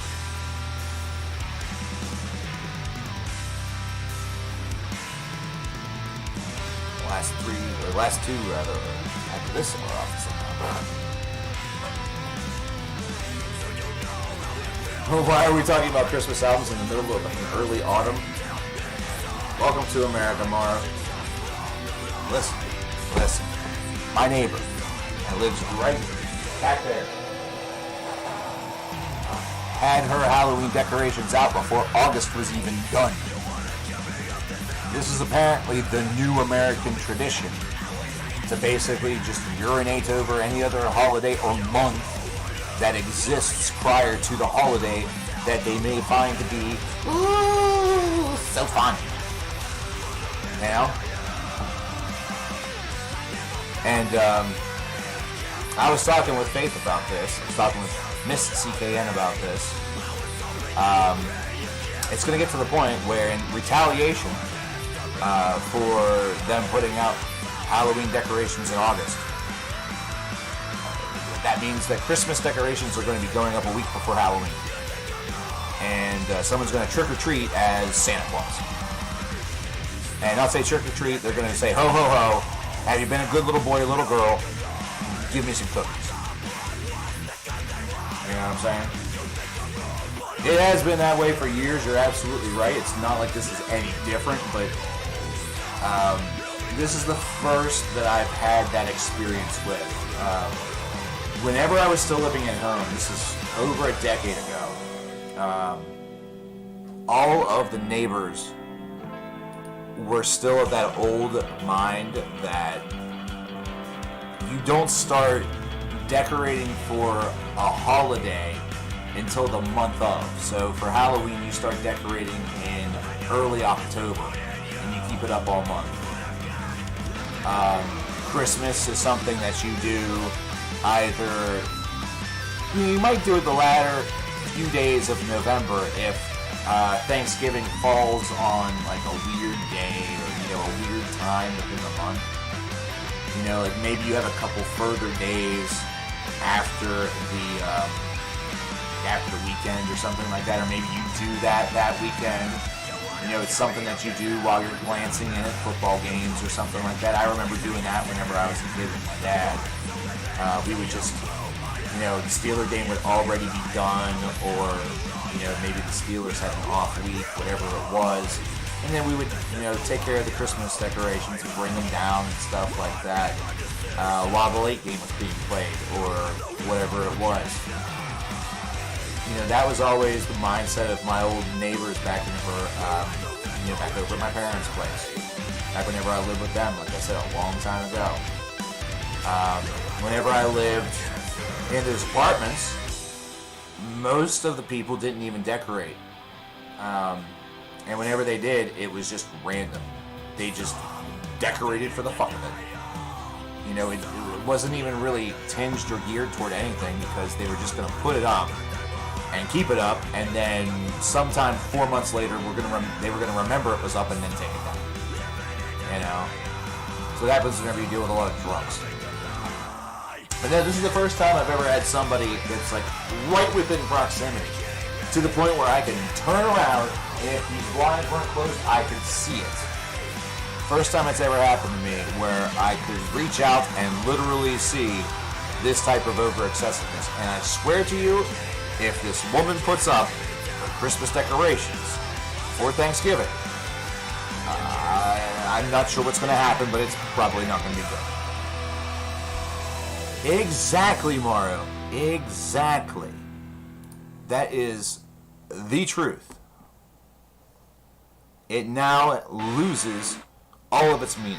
Here's Majoring in the Minors by August Burns Red. We have this and one final track from Augustathon in September. Hey, PWC, we have a poll. By the way, I agree with your sentiment. What'd you miss? Me furthering my rant about putting up Halloween decorations or Christmas decorations early. How much it makes me mad.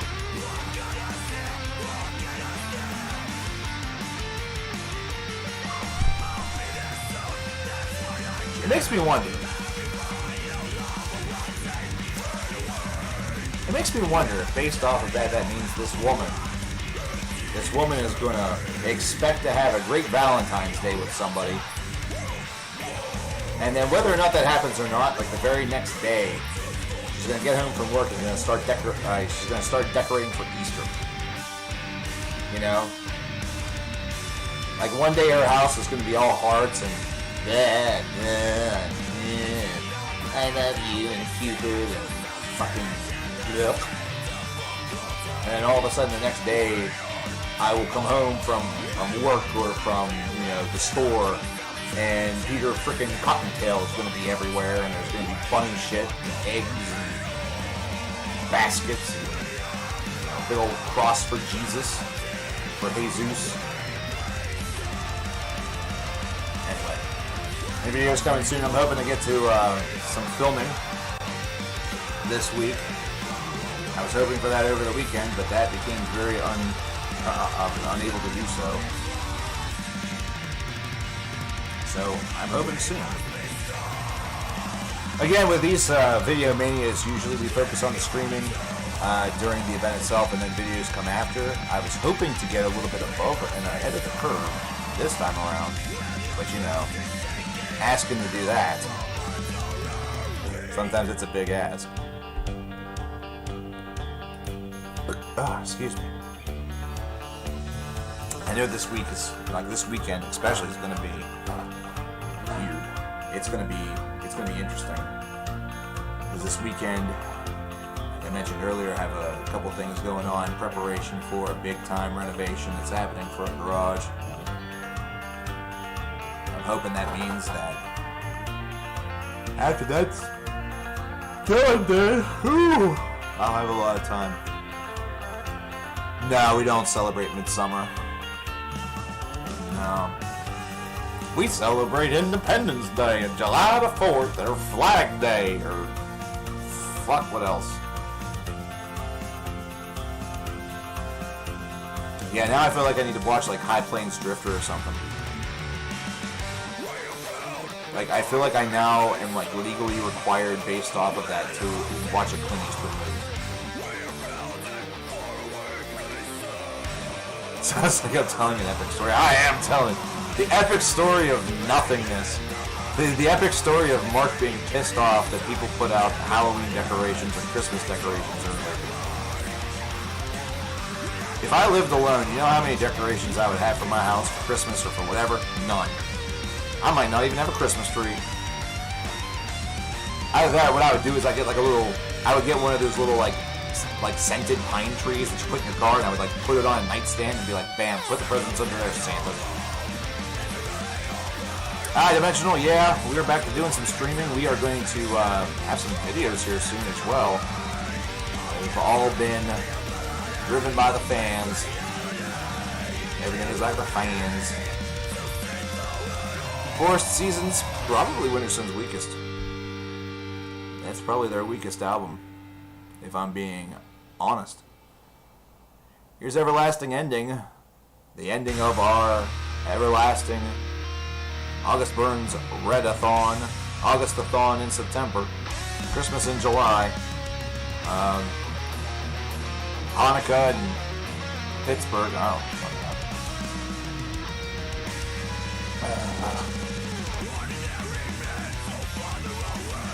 Yeah, this is a continued thank you to the fans.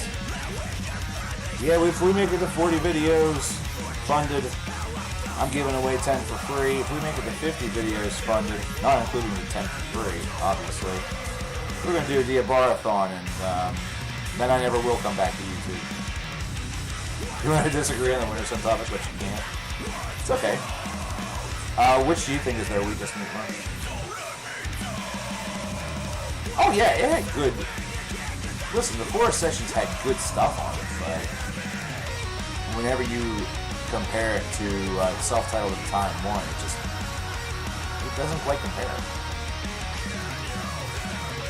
Something being the weakest in a band's discography doesn't necessarily mean it's a statement. But again, remember folks, we also are going to be doing that 100,000 song playlist. I should all get hyped for that. Let me reiterate what these categories are once again for that. And again, I would really enjoy some feedback. consider this. Consider you were on Spotify and you happen to see these playlists after you were looking up a band or something like that, whether or not this would entice you to check it out. Now, as a little bit of background information, each of these playlists would be 10,000 songs long, meaning that 10 playlists of 10,000 songs, that's where we get the 100,000. And by the way, I'm thinking about calling this 100K of metal. Very similar, like 70,000 tons of metal. Give it a little bit of a shot there, a little bit of an homage. Yeah, Mike, I did. It's pretty cool. Oh yeah, these streams are usually really, really chill, and I like that. That's why I've always, like the last couple years, I've enjoyed streaming more than making videos. Ooh, you have to regretfully disagree. Would you be going with the self-titled? Because that would leave my jaw on the floor. Couldn't do a full 10,000? Yeah, it's tough. Aside from this one, I have 50,000 that I'm going to do for myself personally that I'll share with y'all. That's going to be rough. I think right now we have like 300. I have like 300. I have ways to go. I have only 49,700 to go. But believe me, I'll get there. It's just going to take me some time. I'm probably going to work on that a little bit tonight as I aim to relax. I went nuts yesterday doing just stuff around the place. Here's the thing for you. Whenever you get a house, especially if you get a house with somebody else, it can take you some time to get things exactly where you want it to be, like where you're going to be happy with it. If you have a lot of stuff, like we do, it only doubles the time. If you have a lot of stuff like we do, and one person comes from a background where organization was not necessarily mandatory, whew, I'll regretfully agree. Okay, I see. Self-titled Dio album versus self-titled Sabbath album. Sabbath's gonna win that one. It's cool that we have a lot of similar favorite bands. It is pretty neat, though. I do. Maybe because of that, we need to start talking about secondary favorites, or ones that are kind of like on our radar, and we're not too sure how we feel about them yet. Similarities are cool, differences are even sexier. But yeah, we've been working on this place for going on 11 months now. So if I ever am out of breath on a stream like this, and I haven't been cutting grass, that's the first big thing that will usually get me beat. It's cutting grass. But then you'll know that I did a lot of work with the house, which is exactly what I did yesterday. Pardon me for a moment.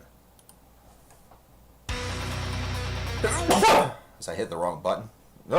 Excuse the heck out of me. Praise be shit. God.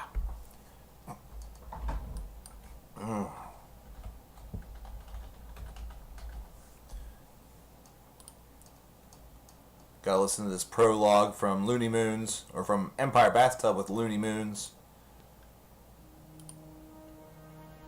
A day to remember, a band to forget. So, here are the 10 categories that I'm looking at right now for the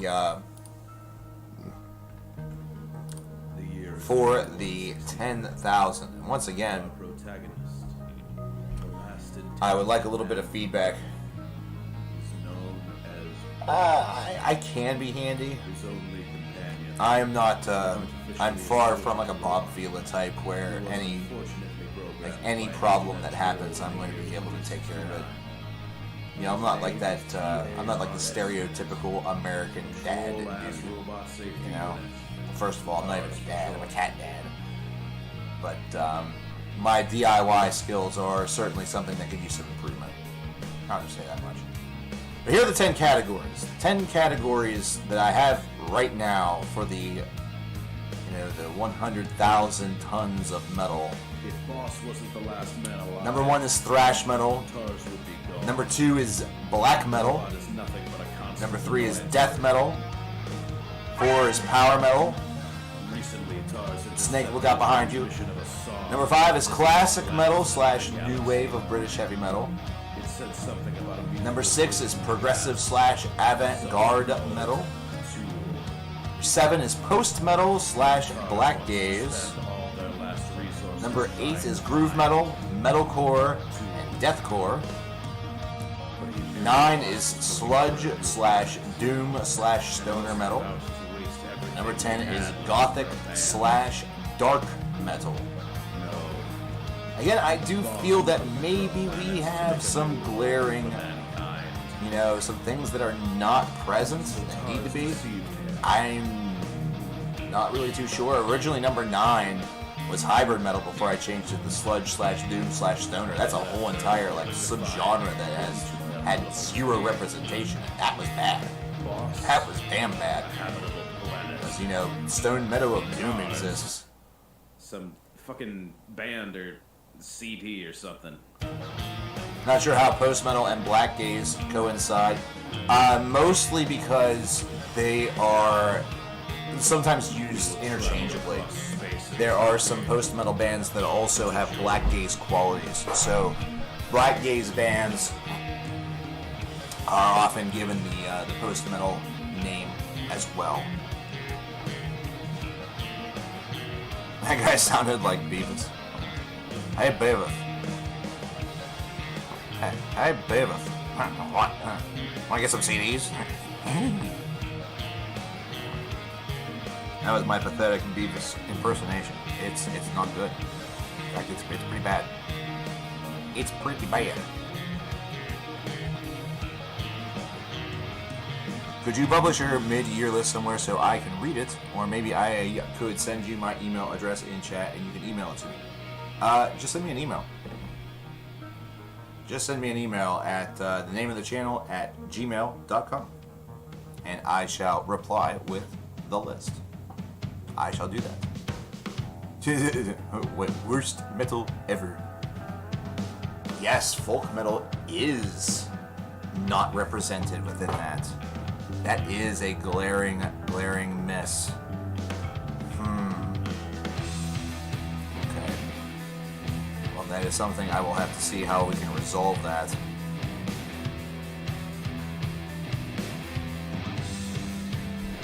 Meat One strikes again. 1350. And with just one word. Just one word. And that word is deliverance.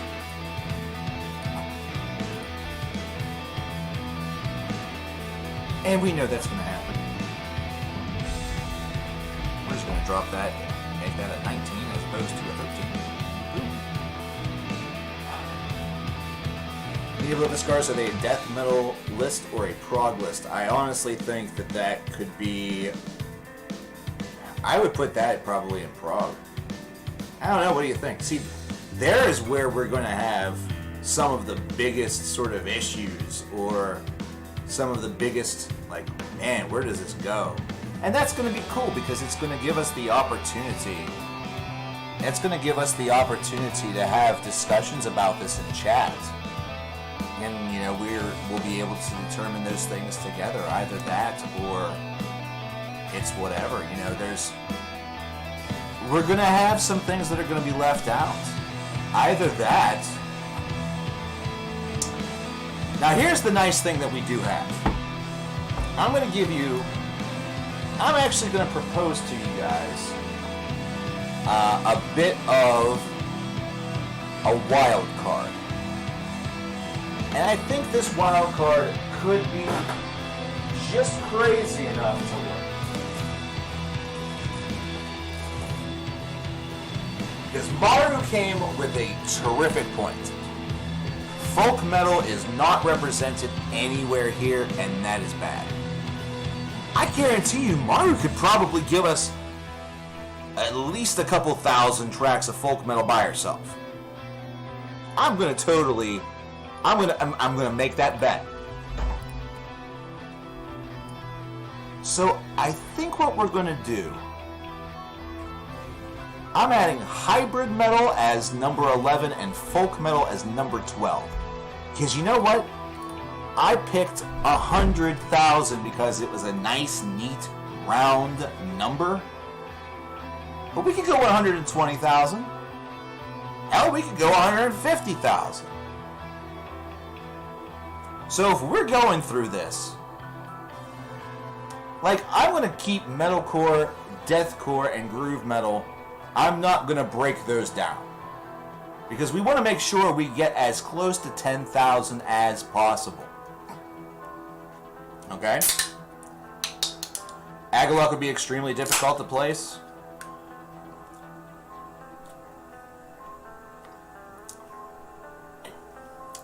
Man. Atmospheric black metal? Damn, that is tough. What about dub metal? No. Nay. And again, that's the one thing we do need to remember. There are going to be some things that are going to be left out. Hey, wait a minute. It's trying to play the album, not the song. Here we go. Grunge? Grunge is its own thing. No grunge. No grunge. I have thought about doing an Ultimate 90s playlist, but I've got enough projects on my hands right now, so that's going to be one that'll have to, that'll have to wait. That's going to have to wait. This song will actually take us to the point where the poll will be closed. You will no longer be able to vote in the poll, so if you have not voted in the poll as of yet, shaboing, shaboing, shaboing, shaboing, shaboing, shaboing, shaboing, go vote in the poll. If you have not voted in it as of yet, 8 minutes to go. This is how... We don't have very much time left. 8 minutes. 14 votes are going toward the top 5 to 10 vocalists of all time. 9 votes, second place, rank them all, Devin Townsend. By the way, Scott, if you're still in chat, that is your idea, the top 5 to 10 vocalists of all time currently in the lead. Oh, excuse me. Third place right now, the opinion video about subjectivity/objectivity in music. Number 4 is Rank 'em All, Nightwish. Nobody vote Empire Bathtub Looney Moon's album review. There is no point in doing that because it's already going to happen because of Meat Month. So don't worry about that whatsoever, my friends. That one vote, then stay one vote. Hi, Fat Axel. Persephone I would put in Prague. That's what I would do. I don't know. Why is there the letter C in English when there's also K and S? What is the difference? Well, I'm glad I'm not calling a cat well, I guess a cat would be just fine. Damn. I don't know. Some dude thought it was a good idea. I'm pretty sure it was present in, like, traditional Old English. And that just came over with the Brits whenever they came to America. That would be my guess. Because essentially all our early culture was all British, since they were the ones that came over here. Where would I put Maudlin of the Well? I would put them under progressive/avant-garde, because they are avant-garde. I would put Arcturus in avant-garde. Agalok I'd be tempted to put in progressive/avant-garde, actually, now that I think about it. In the Woods, avant-garde. Mainz, avant-garde. Aeneon, probably avant-garde.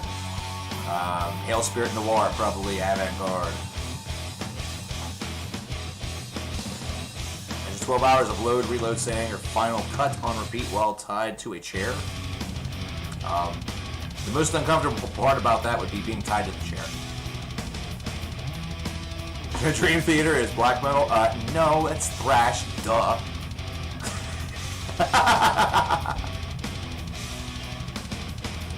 Oliver, avant-garde, absolutely. Although, Oliver's black metal trilogy, and here's where things get even more interesting. Oliver's first 3 albums, black metal. The rest of Oliver's stuff, avant-garde. See, we could have that discussion too. That's another thing you can do. That's another thing that would be perfectly legal. Yeah, Oliver basically, they spin a wheel, and whatever they land on, they decide to do like 2 or 3 albums in that style. It's amazing. It's the most ridiculous thing I've ever seen in my life, and I love it.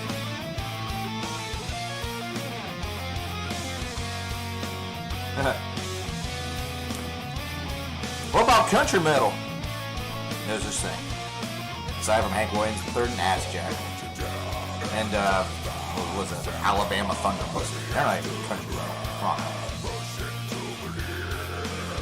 Hailstorm or Iron Maiden? Really? You take that one that starts with H, you sit by.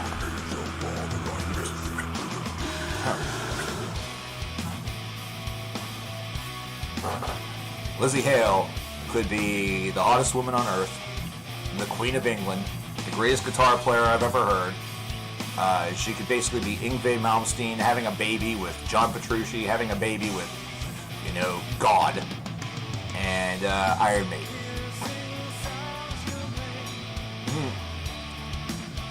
Then I reviewed a Southern Sludge or whatever album last year. I reviewed Ex-Hoarder, I believe it was.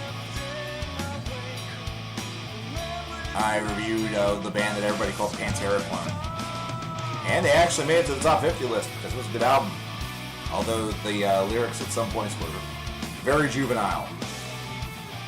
But again, it is sometimes not just about if your lyrics are juvenile, the music that you also have that surrounds it. That's why Five Finger Death Punch is never going to be like at the very, very tippy top of worst albums of all time lists. Boots and Blood for one is one song, and 2, especially whenever you consider their older work, they can at times be decent musically, although extremely contrived and very predictable. So, yeah, Ex-Hoarder is indeed Southern metal. Melvins are kind of hard to categorize. They could fit as a sludge band along with Acid Bath. Again, it's something that you take that on a case-by-case basis. If a couple that are like, a couple of their more like grungy or sort of stoner-soaked works were to end up in there, oh well. The best part about these playlists? There's no comment section. There's no comment section to these playlists. So there's not going to be a bunch of people at the bottom. They'll be like, well, this isn't Shibby-Dibby, it should be Shibby-Dibby, and you don't know what you're talking about because you have this here and not over here, and I would have put this up my butt and would have taken a tape measure to measure just how long the turd is. Steven Wilson has a new album coming out in 2021. It includes Personal Shopper on it, the most recent single. It was supposed to come out June the 12th of this year, which is my birthday. And again, band that I like has an original release date on my birthday, and it doesn't happen. Damn it. But yeah, we're releasing that album in 2021. Pretty early in the year from what I hear. Wild Run prog, folk, or hybrid metal? I put that in prog. I would put Opeth in prog also. It's progressive death metal.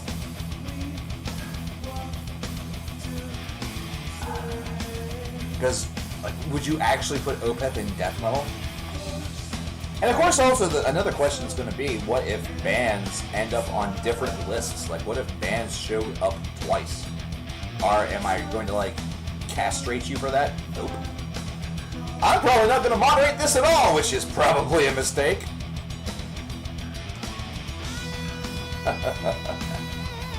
You know? Has anyone out in this chat heard psychosexual torch the faith? I've heard terrible things about that, and I've avoided that at all costs. I have avoided it at all costs. You put ghost referees in jazz, you... What? That's not one of them. But if it was, then sure. Let's put on ghost referees right after a little bit of I said chubby checker. Jesus Christ, it's early pop rock. Fucking hell. Chet Miller. That's not even Jesus. Miles Davis. There we go. Jesus. We got arrested. Oh no. What kind of album/music are you expecting from the 2021 Wilson album? A little more unpredictable. A little more of that 80s like power prog oriented, perhaps, with some more experimentation. If you've heard Personal Shopper, that's probably pretty indicative of what that album's going to sound like. If you haven't, it's on Spotify. I would check it out. It's an interesting track. I like it. I'm not in love with it, but I like it. I have a feeling that's more what to expect on that release. That would be my guess at the very least.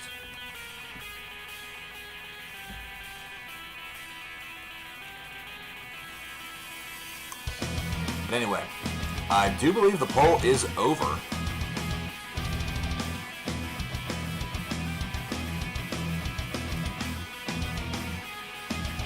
Yes, the poll is now officially over. 34 total votes. Scott McCumber, if you happen to be in chat, congratulations, because the top 5 to 10 vocalists of all time, it's going to be a top 10 list. And that's going to happen. That is going to be the one that happens. So, Scott, congratulations.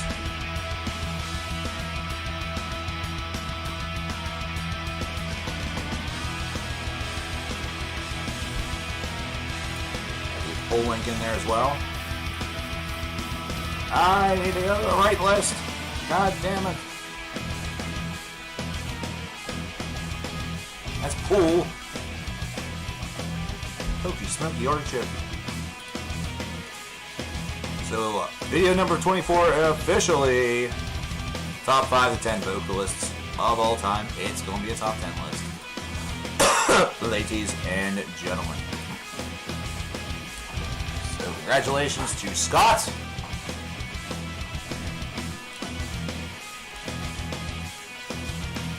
You know who I haven't seen in a while in here? I haven't seen Lurkin' Lurch Murphy. I haven't seen that lurker in here for a little while. How much time do I have left in this song? Plenty of time to pee. 1 moment. I will return momentarily. Oh God, this is bad.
Okay, we have returned. We have returned.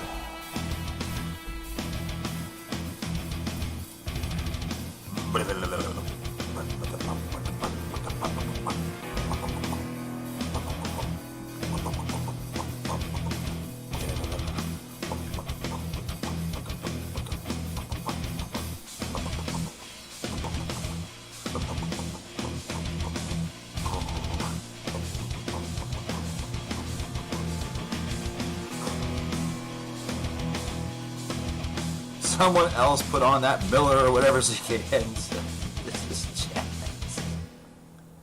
I don't even know what I'm talking about. $66. What the shit? What the hell?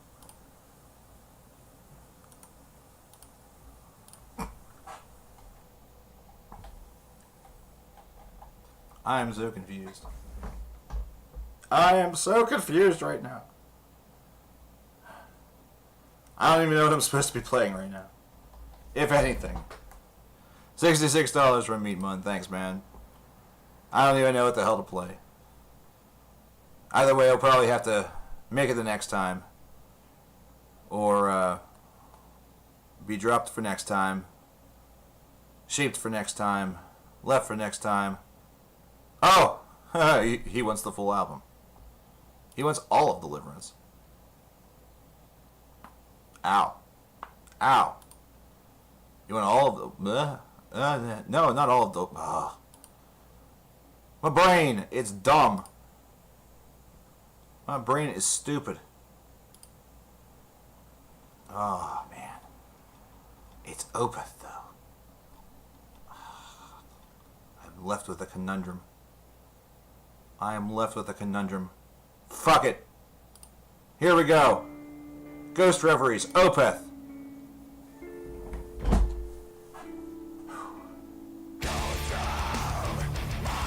If I don't make it through the whole entire album, I blame you, Meat Mun. Bands like Lamb of God just playing heavy metal, or it doesn't seem like death or metalcore. They are an interesting breed.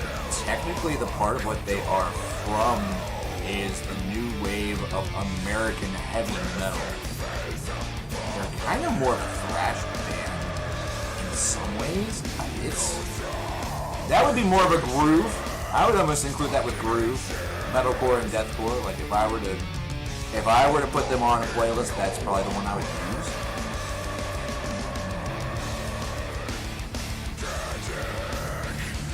Oh.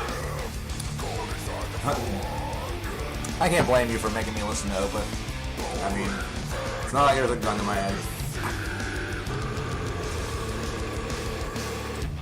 I am, however, going to take a very short little break. So I will return for the remainder of this, and then I want to take a look at things. But, right now, whenever it comes to video number 26, potentially, now that we are into that category where I have to do this, what you see on your right, once I get there, hello, where it says 85 out of 100, right now there's only 2 people that could potentially offer a video for that, and that's Meat Mun or Maru. That would be the poll for that. It would be those 2. So we'll discuss how we're going to potentially handle that, or what those ideas could potentially be whenever I get back past the break. So maybe put your thinking caps on, either that or determine what y'all want to do.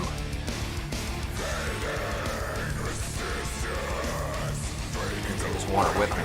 Douse myself with it. Wow. Cheers. I'll be right back.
Oh no, content issues detected. What the fucking shit? What else is there?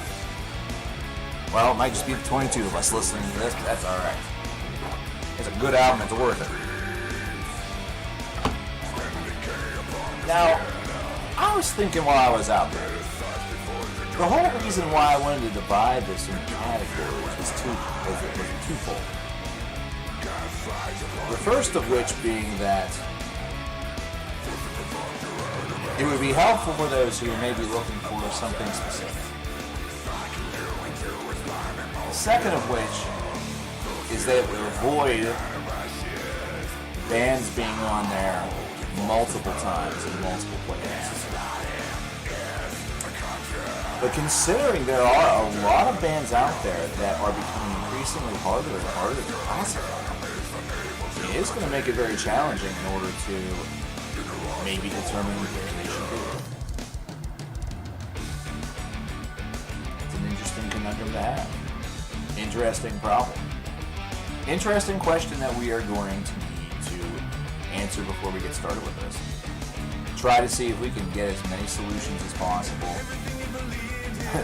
That way, the only way things get sort of fucked up is by folks that just don't follow the rules, as opposed to, folks that aren't sure, or like are unwillingly, accidentally, making slight little mistakes and things like that.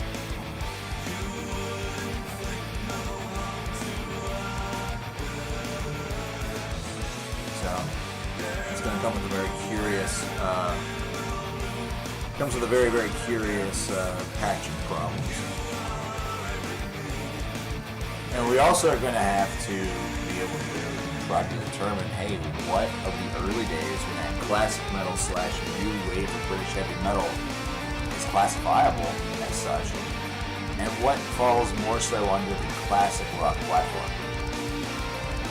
Where is the determining factor? Where is the line between rock and metal with those? Or is that one that we need not really tread or trend toward with too much curiosity? Do I listen to Nazareth? No, I really don't listen to Nazareth. I have in the past, but they're not a group that's really one that I listen to all that often, or if at all. Aware of them, that's about all. So it's like Nazareth is actually a really good. Am I sure I'm not overthinking now? Oh, I am completely and totally overthinking now. 100%, you know that I am. That is my brain basically just saying, this is going to somehow, some way get screwed up. Instead, I should just look at the fact that Spotify playlists are not YouTube videos and have no comment section. So there's not going to be anybody out there that's going to be like, man, this playlist is some Duke.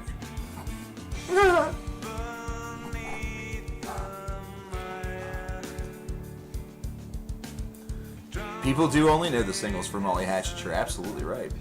I am among them. I don't know very much about Molly Hatchet outside the singles. I don't have a lot that I can actually contribute to that conversation.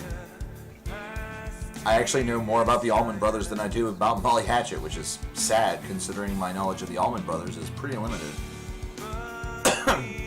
a lot of the former knowledge that I had about 70s arena rock or southern rock or that whole generation, it's slowly but surely leaving me. I need to get myself back on sort of the wagon of education, with some of that stuff. Because there's a lot of hidden gems, I'm sure, that exist within that generation also that perhaps at one point I was aware of, or were at the very least on my radar. And I doubt that I could say that they are now. That's part of being a audiophile, part of being a fan of music history and wanting to know as much as you can is that you do have to. It's kind of like for any job how you have to do continuing education. You kind of have to do that. It's not an option. I'm a Bee Gees fan. Bee Gees are great. Bee Gees originally, their aim was to be the Australian Beatles, and they end up being the biggest and most well-known bands within the disco generation. Oh, one of your dogs just got out of your yard. Oh, dude. Glad you got it back. You didn't miss much, Meat Mun. I'm overthinking now whenever it comes to the 100,000 or the 120,000, whatever it ends up being. You know what I mean? I'm just overthinking things now. What I should probably do is just let it go and just create the playlists and let things get started and see where things go from there.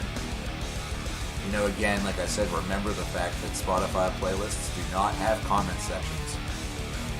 So some dickbag might get hot and heavy about it somewhere on Reddit or somewhere, but nowhere within my vision. Nowhere within my vision, my friend. Oh yeah, like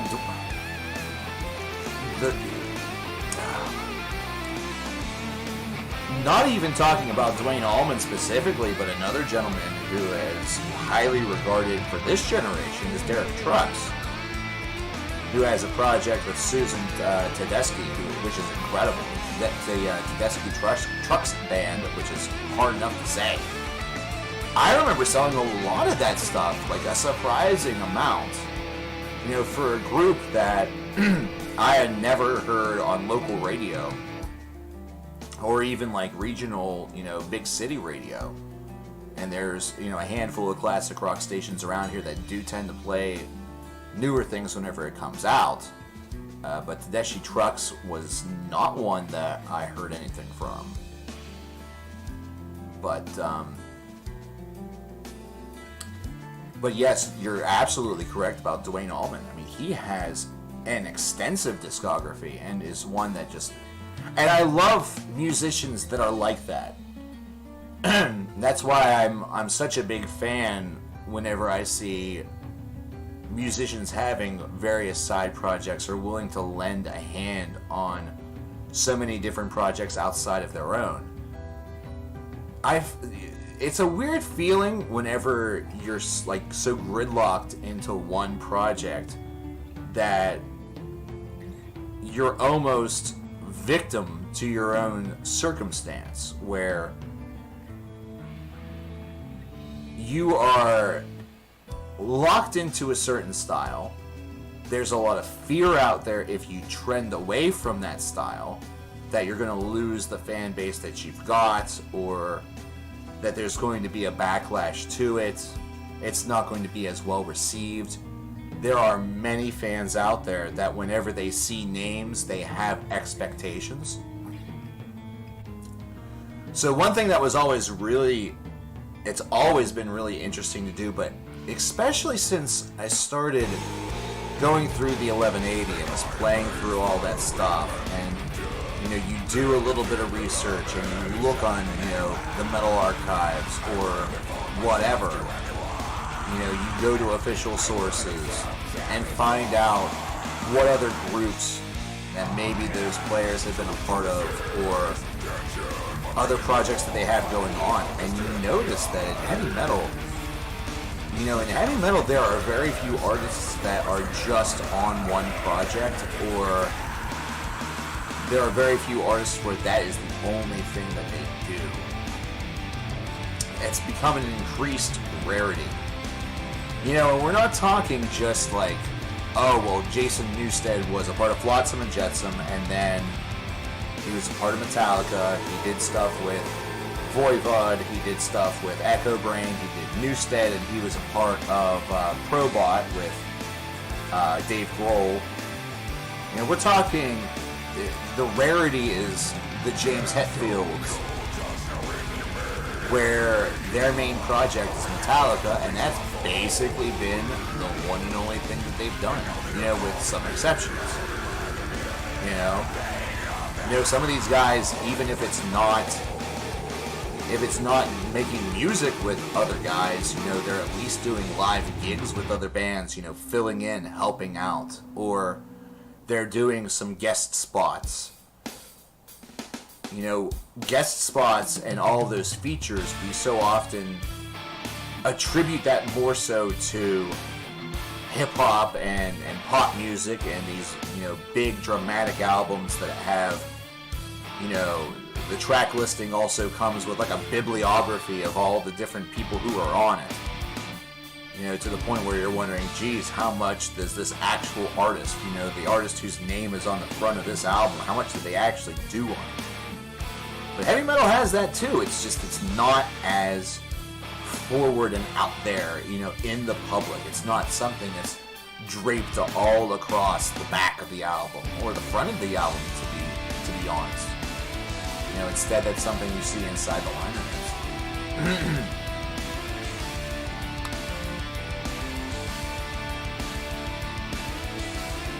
Oh yeah, Blue Oyster Cult, their depth is what is a little more impressive about them, and why them coming back with a brand new album in 2020 is going to be interesting.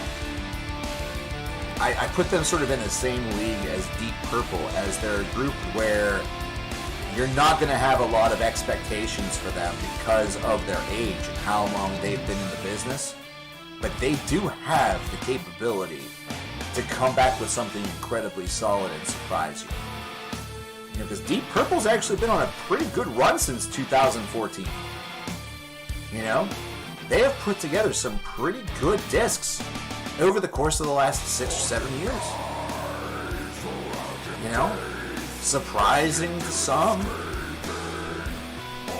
But Purple's current version is very good. Very fun. And, okay, someone just mentioning Saxon. Biff and the boys have been tremendously solid for 40 years. I mean, let us contemplate perspective on that for just a second. They may not be making Crusader every single time. Metalhead might be a lowly regarded album, which is dumb, because Metalhead's just a ridiculously good disc.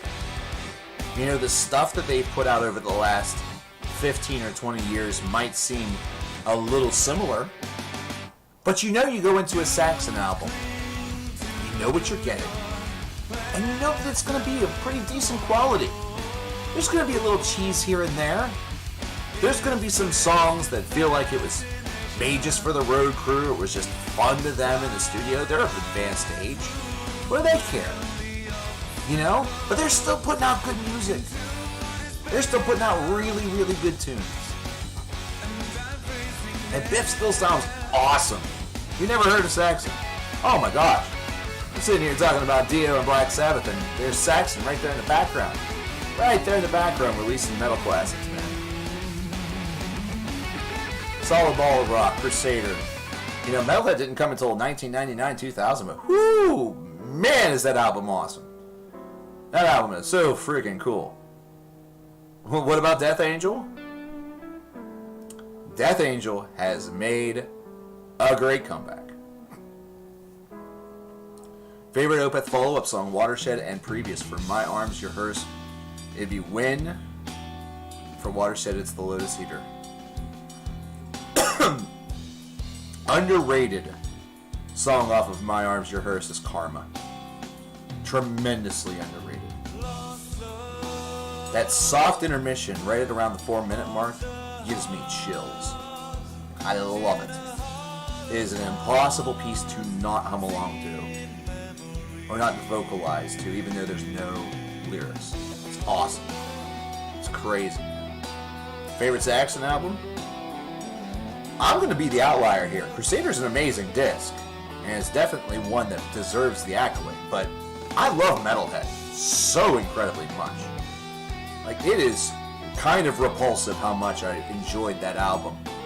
My best friend had that disc. We used, I think, 1 or 2 tracks for backyard wrestling, like big show themes, including one of like the keynote shows. Song of Evil sounds really stupid, but it's really fun. Piss Off sounds incredibly dumb, but is awesome. Sea of Life is a great closer. What Goes Around is one of the most addicting songs you'll hear. We're All Just Travelers in Time. It's just, every song on that album is good. Every song on that album is good. Oh, you mean like the second song on the album? Ah, I see what you're saying. Yeah, good picks. Good picks. Yeah, actually. You're talking literal follow-up tracks. Oh, man. Win's a bit of a surprise. Not that you chose that, but on that album, you know, you're starting off so hot, and then they go longer with Win, and they go even more so after Madrigal. They go into the Amen corner. Hey! I think somebody wants to see me. Rookie. It's a play. Uh-oh. What's the matter? What's the matter, you? Oh. that catch you by surprise? I'm sorry. You're lazy. Come here. Come here. Where's your ball? Oh, I see where your ball is.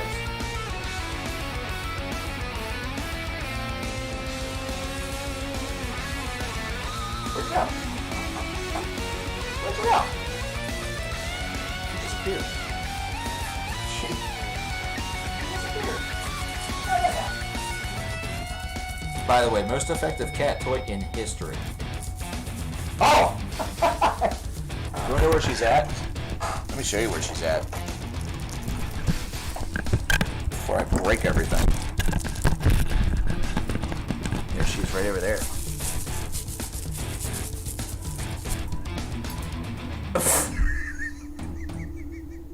That's probably because I had the camera focused on her. She was probably more focused on that.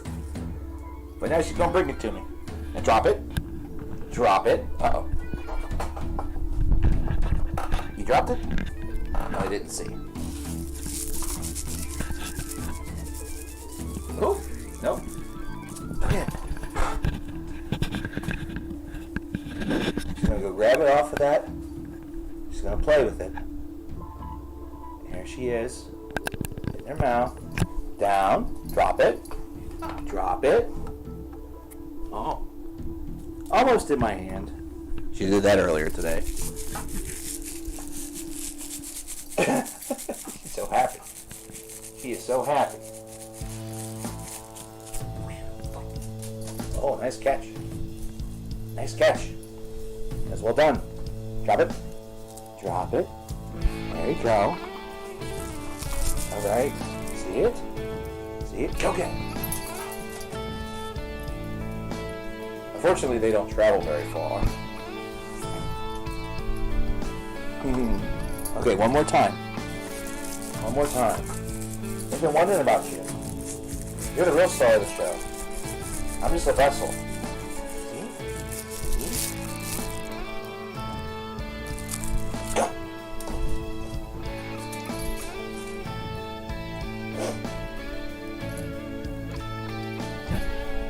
Oh no, you're all wrapped up in the cord. That's a great job, Blazy. We'll do one more, since that one wasn't very good, Blazy. Do one more, since that wasn't very good. Whee! Okay. Oh boy, I didn't do this. The camera wrapped around everything. That cat is getting chubby. Yeah. But if you feel her belly, that's whenever you notice it. But aside from that, it really doesn't. She doesn't seem it. She's very sleek.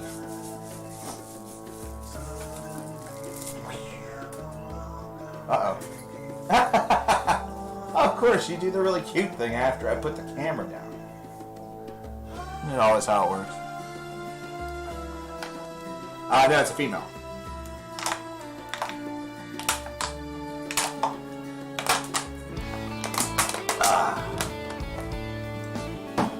Lazy's a female. She's my girl. She's my little girl.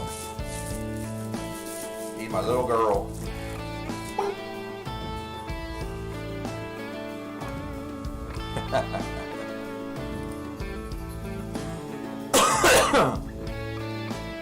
This track will be halfway through Ghost Reveries.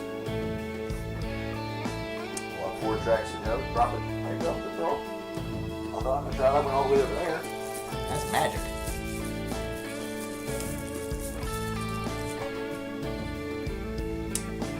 That might do to avoid some confusion with the, I just thought of this too.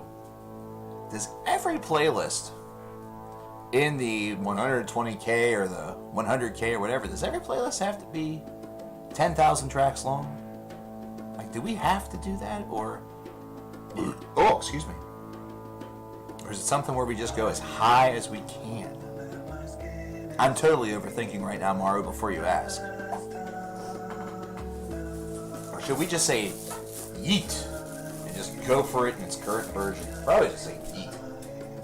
Just to get started. Uh-oh, what happened, Miss? Oh, got it? Good girl. Hope you didn't poke your eye. Go ahead, drop it. Go ahead, drop it. See, if I don't do this now, she would definitely. She's the type where she won't leave you alone. I want you to play. We want you to play, and you gotta play. And sometimes, whenever others play more, or like the game doesn't go her way, she gets a little pouty. It's a little bit pouty.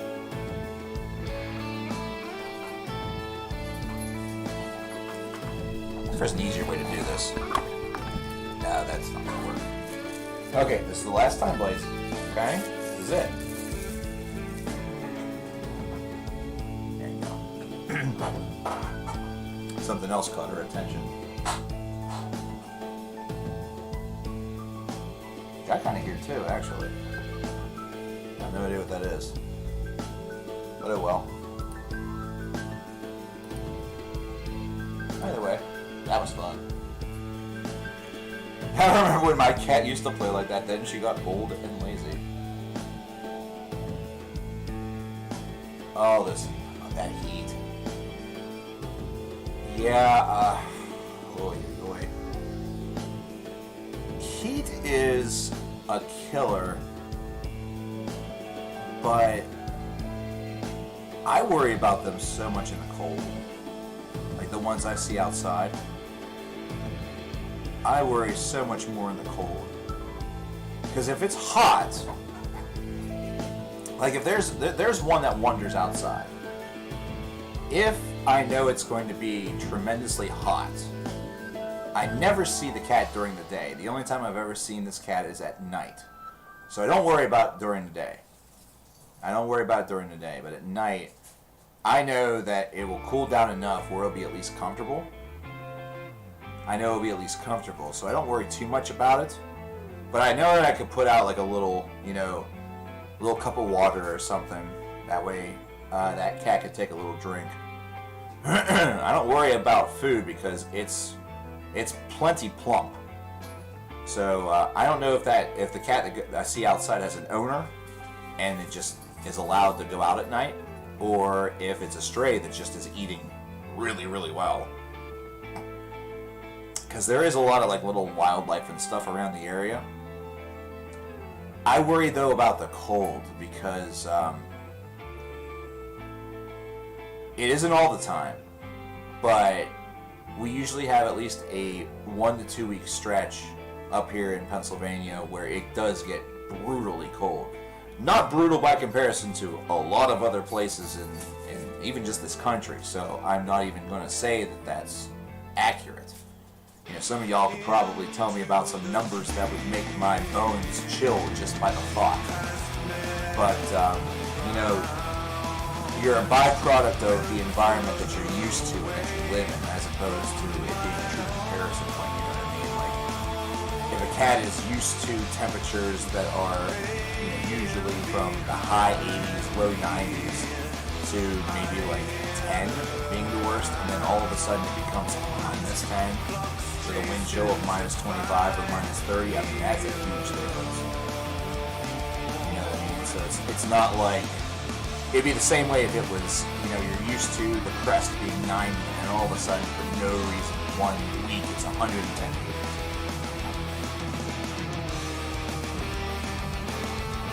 Yeah, there is a lot of different wildlife around these parts where there could be easily plenty to eat. Still my favorite of the follow-up song, Watershed Previous reminders rehearsed when the watershed would be below the speeder. Oh man, it's...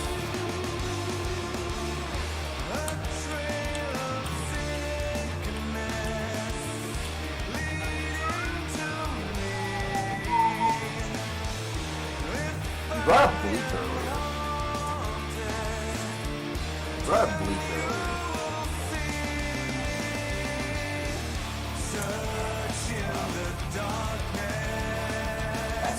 By the way, favorite song on this album, by the way. Love this track. Love it more than Ghost of Perdition. Love it more than The Grand Conjuration. This is the song. This is the song. For me, at least. Ghost could do a tribute to ABBA, and it would be very believable. Ghost could do a cover of... I think they could do Depeche Mode alright. Maybe some Pet Shop Boys. Ghost is very... They're very capable of 70s and 80s, I feel. I think they have every skill to do good covers of those songs. ABBA might be a little bit strange, but it would work. Hey, Glenn. How's it going, Glenn? You want to see a big cat? You want to see a big old kitty? There's a big old kitty right there. That's Big Cornell. You guys remember last year whenever he was just a little freaking peanut and he was in serious, there was a serious threat that he might die? That's that little peanut right now. He is huge. He's the biggest cat out of all of them. You know, he's even bigger than Nemo and Pippin. But those two, most of theirs is in full. His is pure length, pure everything. Here, bud. Morning. Huh? Come up? No? Okay. Maybe in a little bit. Maybe in a little bit, bud. This would have been yesterday. If this would have been yesterday, he would be right now on hour 3 of co-hosting the stream with me. He was completely and totally... We were inseparable. Even though I was doing all sorts of work all around the house, he was in the room. He was basically like watching me, I guess. He must be like the foreman of the project or something. I still live? Oh, I'm still alive. So, yeah, we're going a little longer than we were going to because somebody donated and requested all of Ghost Reveries, and I can't say no to Opeth. It's something that, like, whenever my blood tries to do that, it feels weird. Like, it feels like I'm about to have, like, a small, like aneurysm or something.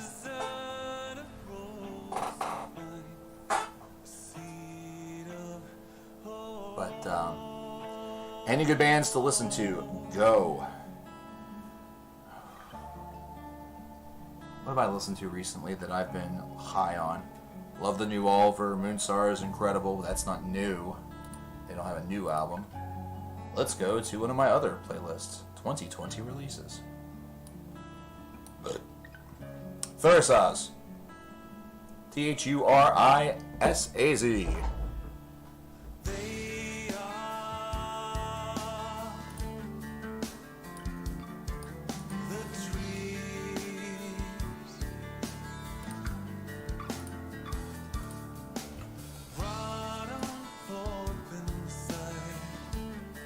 Them right there.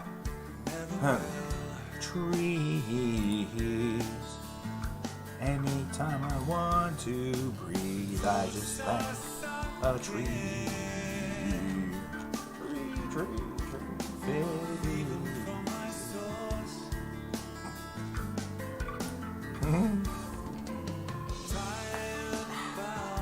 How many of you?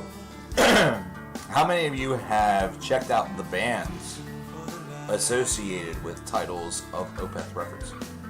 How many of you have listened to Blackwater Park or Still Life?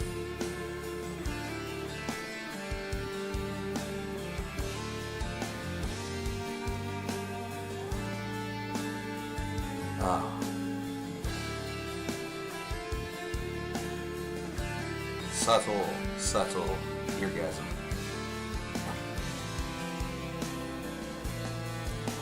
Well, at this point, whenever Ghost Reveries dropped, the bromance between Steven Wilson and Mike Guerrero is pretty well documented. So, is there any surprise?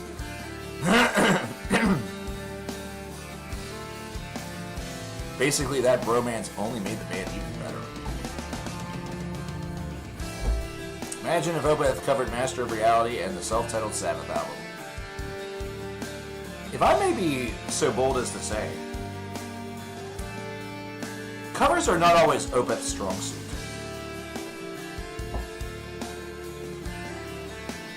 Covers are not always Opeth's strongest suit. The cover of Remember Tomorrow is decent, but it felt like it was rushed. Mike's vocals on that, I felt could have been better. I might be being a little bit overly critical. They did a decent job with Wood by Alice in Chains, though those are some heavy shoes to try to fill. Circle of the Tyrants as a cover was pretty good. You know, none of their covers really, aside from Robin Trower's Bridge of Sighs, which I think is just absolutely perfect. There's not a lot of their covers that really grant me that same feeling of jizziness. You know, like, musically, Remember Tomorrow was really, really good, Scott, but again,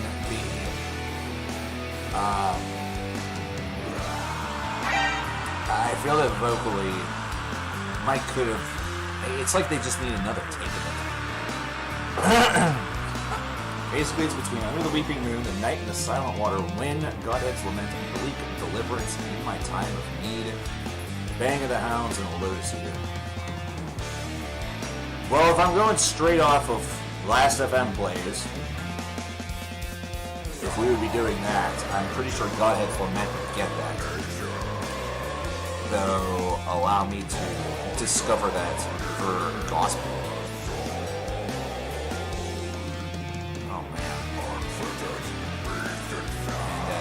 That's a big number right there. 3,276 plays. Doesn't feel like enough. It honestly does not feel like enough. Yeah, Godhead's Lament would have that. And actually, it looks like they would have it by a pretty wide margin. Then again, a lot of Still Life is up there. Like, almost the whole entire album is within the top 10 Opeth songs played. There's Bleak, though. Bleak would be number 2, I believe. Yes. Yeah, Bleak is number 2. In My Time of Need is actually number 3.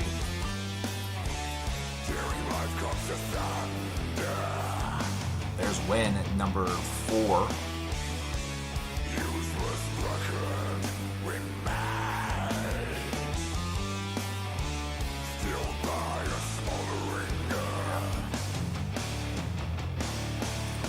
Basically, whenever it comes to most things, with me, with Opeth, look at Still Life.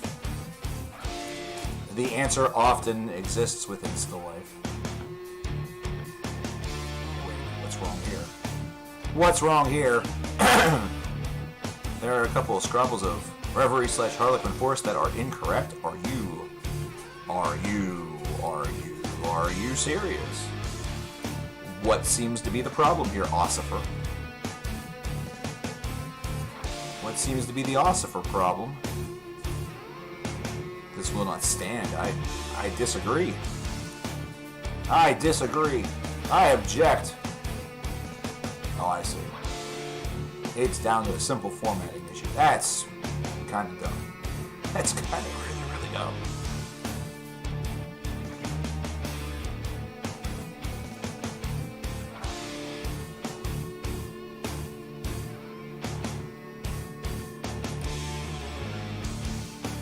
It's talking about indexing of Reverie where it truly is. Because apparently some have Reverie before, or some have Reverie before Harlequin Forest, others have it after Atonement. So Atonement / Reverie, whereas it's actually Reverie / Harlequin Forest. So some people have some fucked up text, and it sucks for them. Mine are not fucked up, mine are correct. Because why would it not be? Have a good night. See you later, Randall. Thanks for stopping by. Where's Pink Floyd on the Scrabbles list? I don't know, somewhere. Top 50. They are Number 24, 782 plays. 24th, right below Hypocrisy, which has 810, and right above Allure, which has 775. And that should be higher, but that's just me. Probably will get higher. I've thought about Allure-a-thon for a while. I've thought about Allure-a-thon for a while.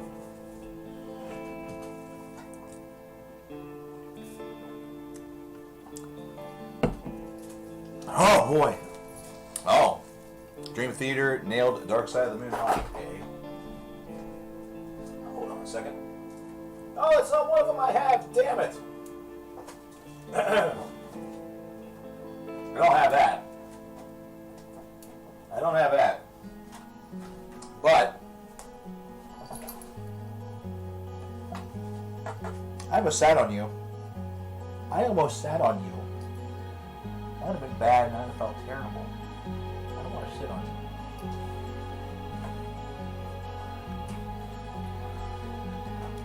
Yeah, we'll sit together. We'll sit together. I'm going to make it where everybody can look at you, okay? Hold on. I'm going to make it where everybody can look at you.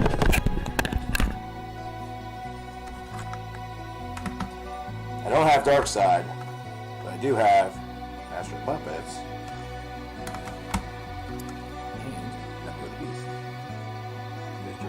I was lazy.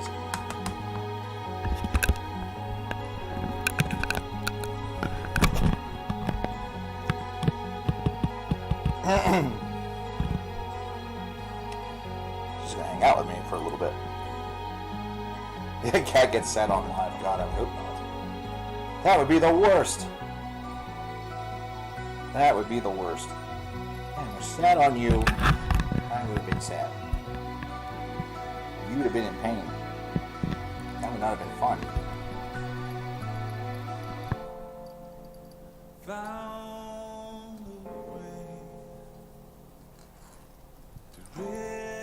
Oh yeah, tuxedo cats are the best. Okay, see ya, Blazy.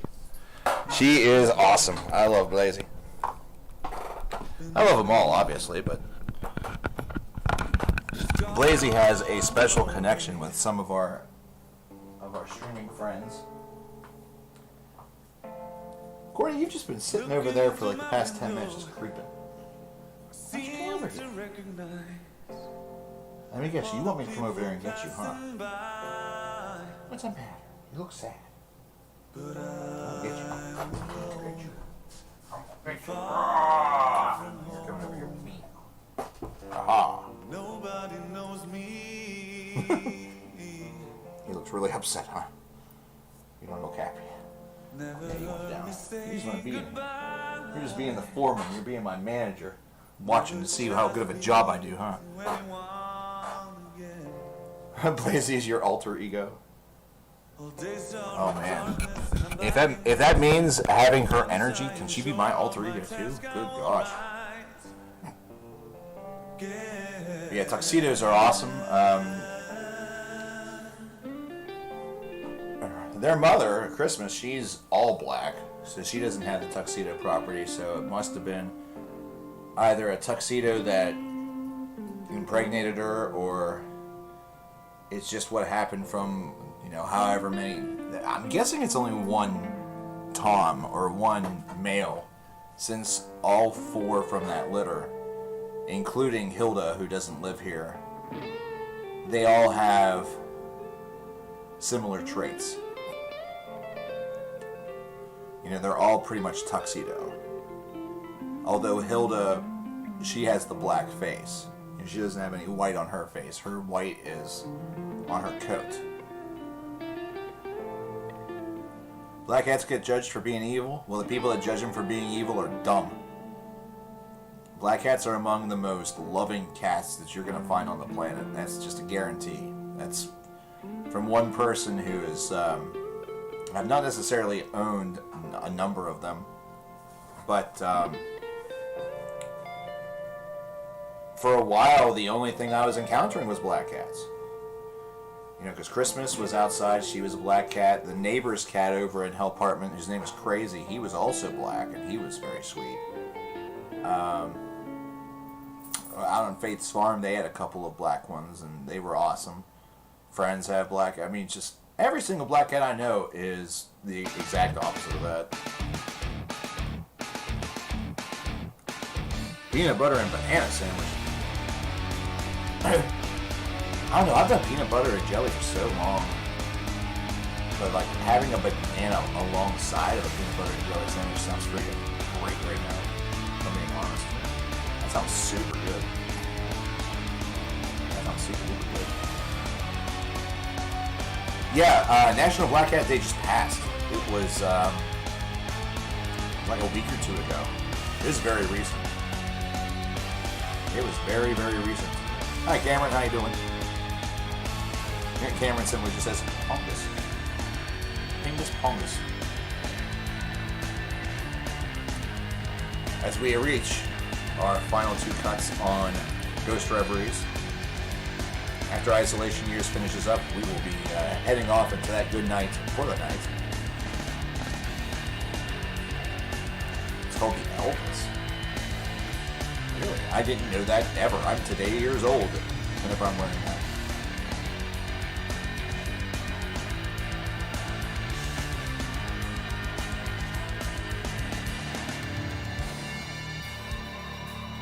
Typing into the wind. Oh, well, see you later. Have a good one, man. Hey, Robert. How's it going?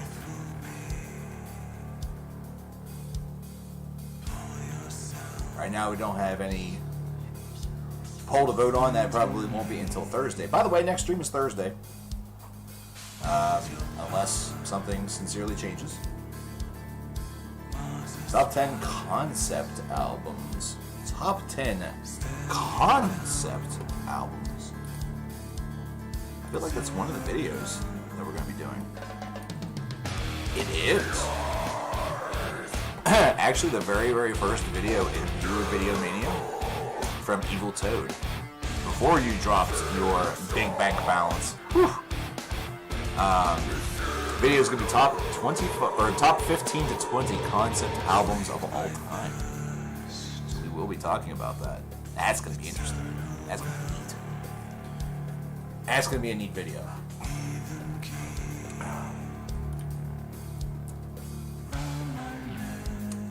Yes, Mike. If there's anything that you had that was guaranteed, they are on the list. If they were meant to be just on a poll, they are still there. Those have. I know yours hasn't been. That poll hasn't been voted on yet. Because I'm still giving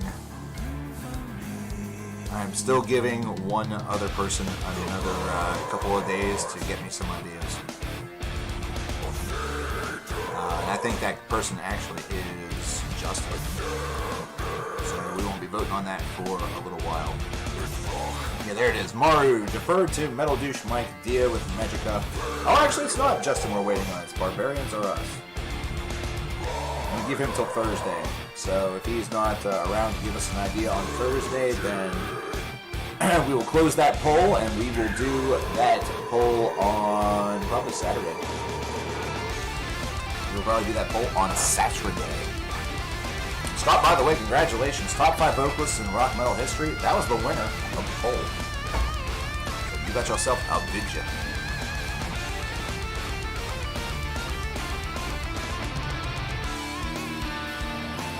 Type, apparently. I suck at typing.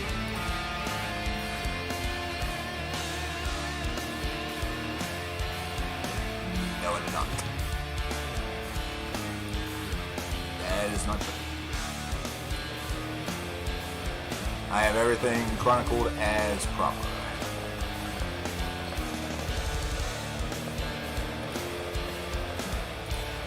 So to give you guys a little bit of a insight to what videos we have thus far that are guaranteed from Viewer Videomania, let's run down the list.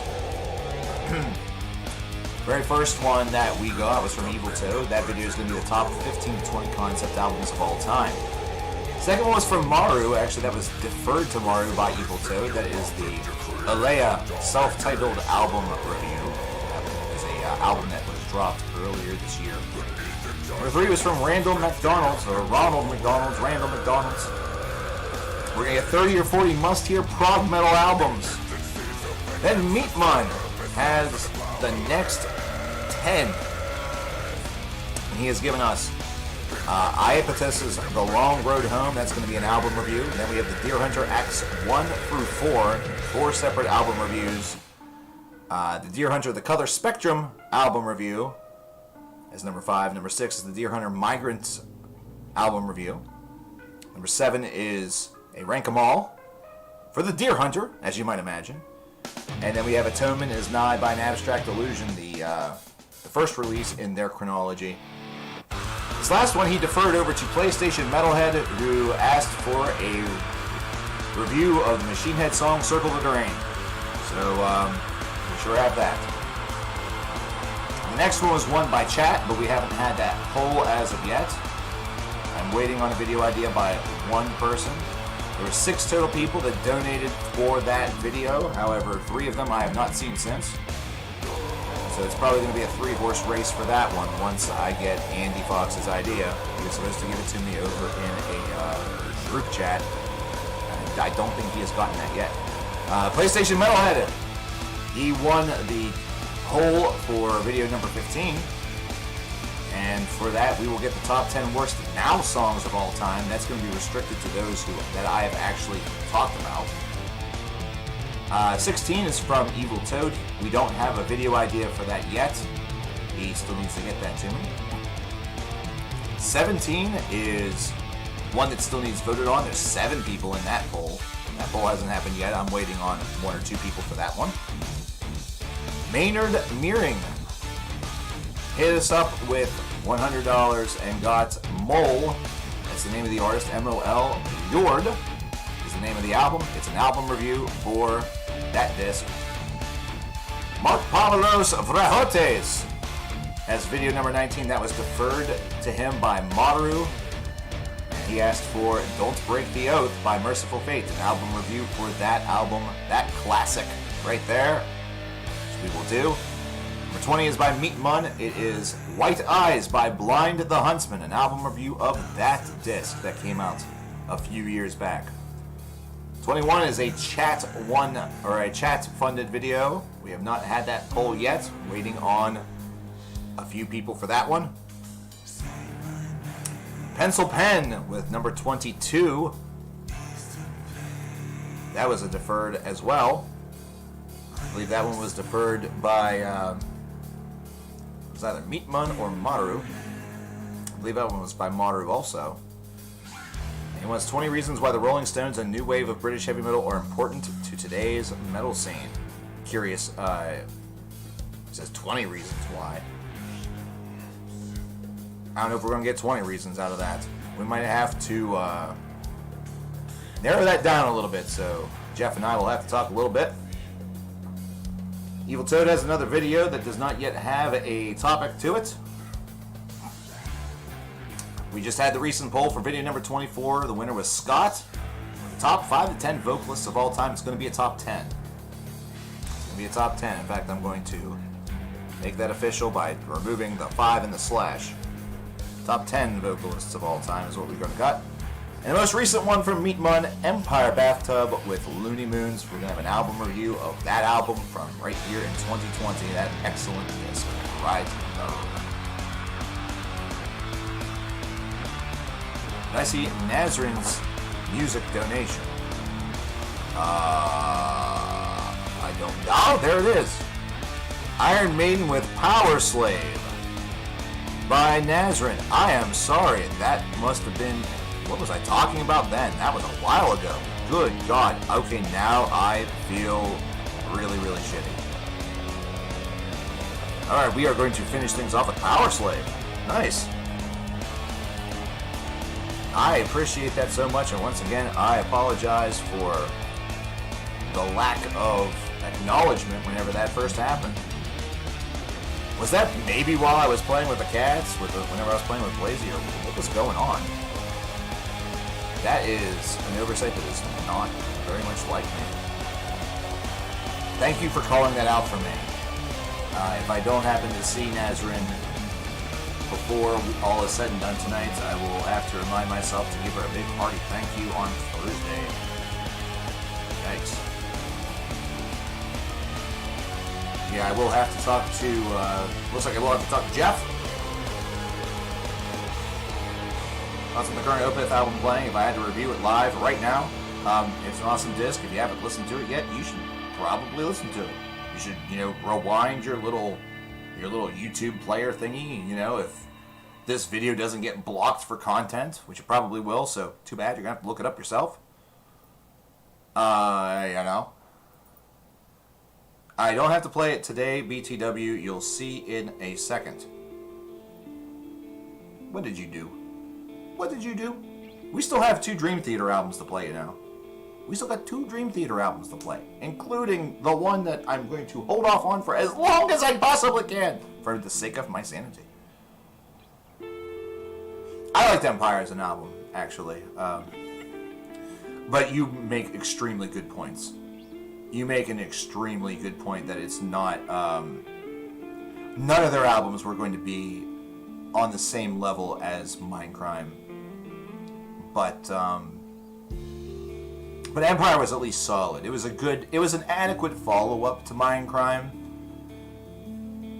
And then they fell off a cliff. Like, by the time we actually got Mindcrime 2, it was really going to be make or break, and it broke. It was bad. It was bad. If you're saying it's only one song and you're saying I don't have to play it today, why do I have a strange feeling it's not what we're thinking? It's not just, yep, exactly what I thought. 2150 Faustian Echoes by Agalog. Also, my rec for this round is Wild Run, Olden Tales, and Deathly Trails album review.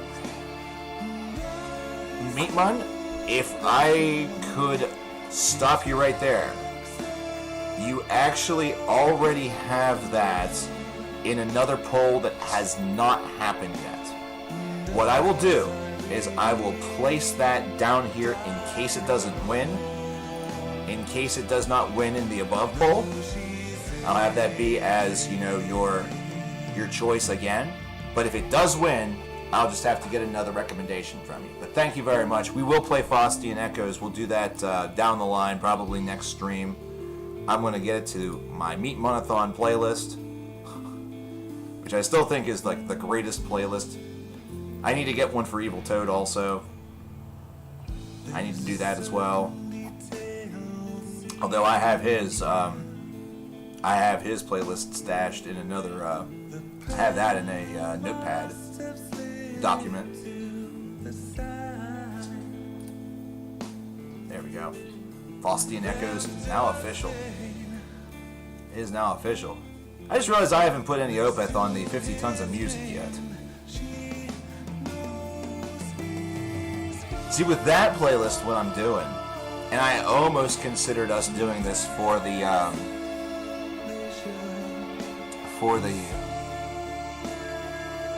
100,000. I have that done. I have that separated by letters. So I have 5 playlists. The first one's A to E. The second one is F to J. The next one's K to O, P to T, etc. And then I have an overflow as well because Spotify likes to eat shit. Nazrin, do me a favor. If you're still here, give me a hail. Else I'm going to have to hold off on Power Slave until Thursday. I mean, I feel really bad about that.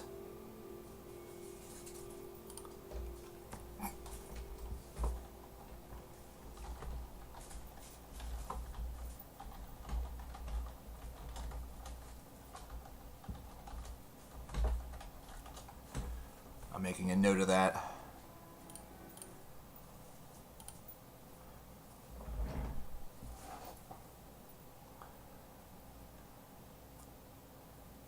You have to play it after the 90. Oh no.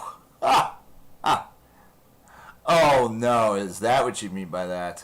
Oh God. Okay, so Faustian comes with conditions. Faustian comes with conditions. Oh shit. Okay, well. Who am I to argue? Hey, I need to get that added on there, which means we're now up to 26.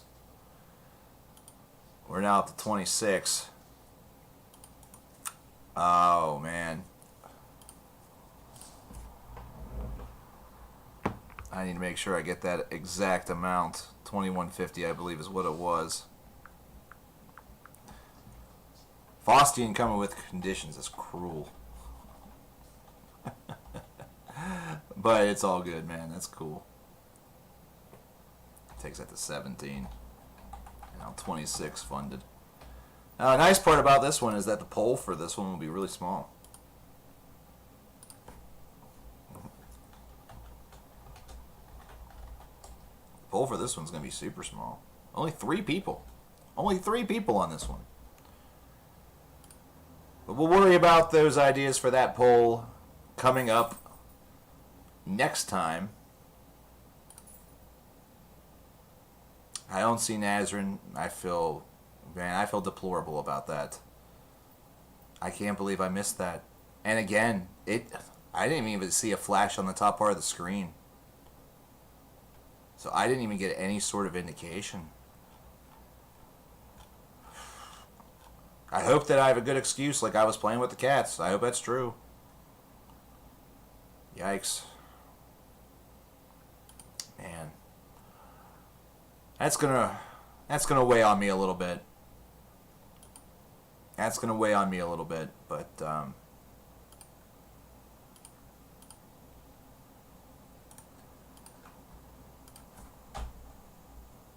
you know, honest mistake.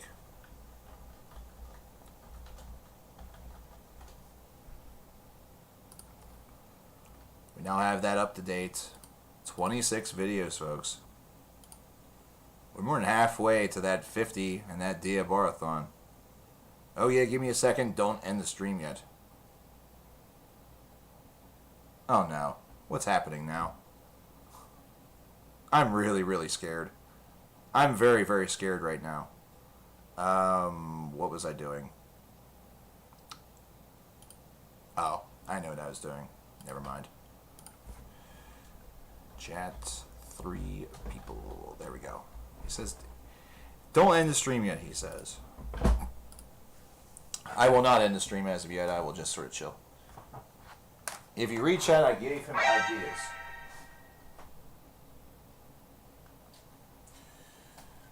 I'll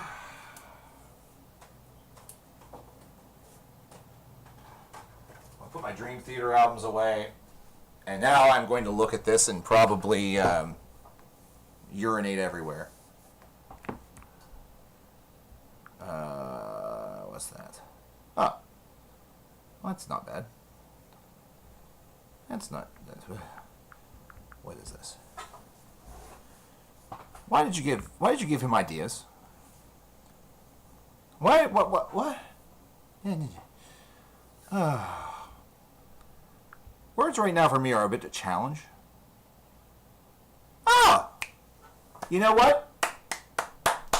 I approve of this idea completely. I approve of this idea completely. Okay. This is actually a really good idea. And I'm actually going to do something for this. I'm calling that one Meatmun and Nazrin. Because that's $100 from Meatmun for a review of The March to Hell by Nazrin. I'm with that. I'm with that 100%. I'm with that 100%. And you know what? Meatmun, a hell of a gesture. Make it my best vid ever? Damn right, my friend. Damn right. We're going to pack that into some damn good stuff.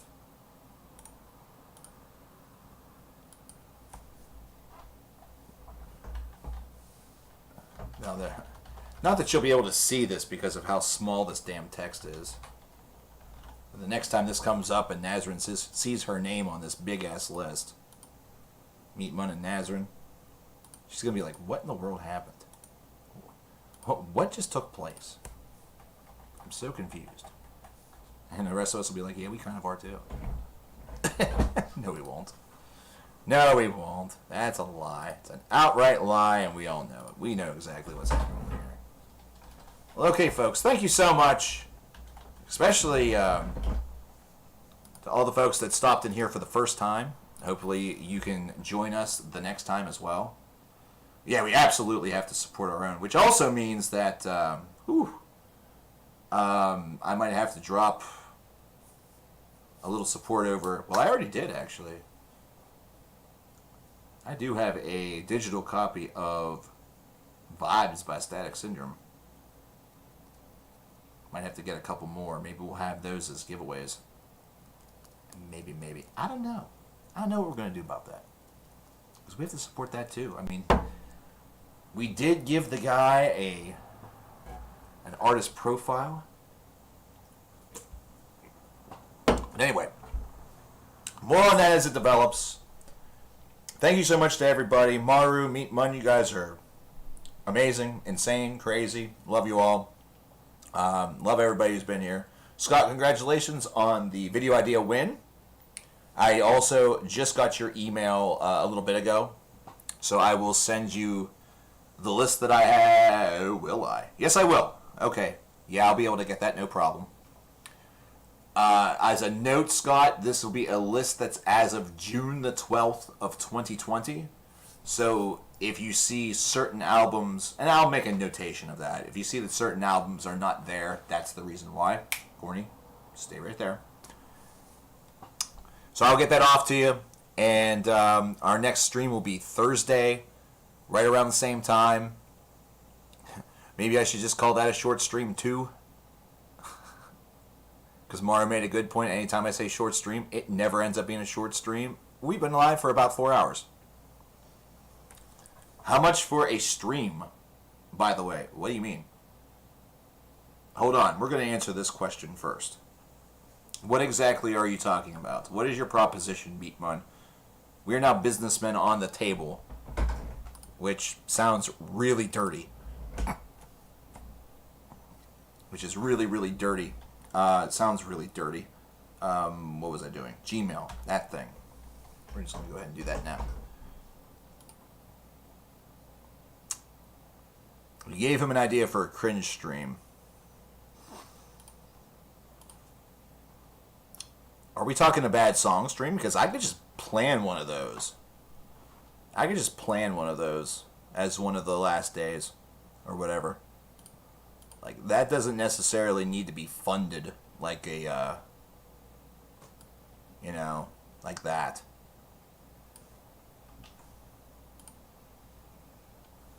For X idea per stream.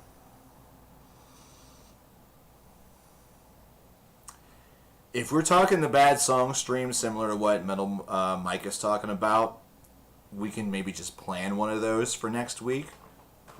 And then don't worry about it. You know, just save your money for the actual songs and stuff like that. You know what I'm saying?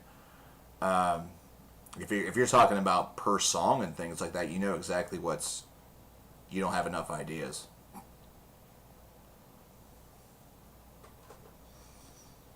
You don't have enough bad ideas. Well, you know, let's table that idea till Thursday. Meet Mun, maybe I'll have a little bit of a better answer for you. The thing is, I don't want to put a price on going live. That seems really rude. And that seems like I'm just taking money out of your pocket. And I'm doing that enough already. It's what it feels like. And we'll table that until Thursday, and then maybe I'll have a better answer for you. That can fit into a straight-up video.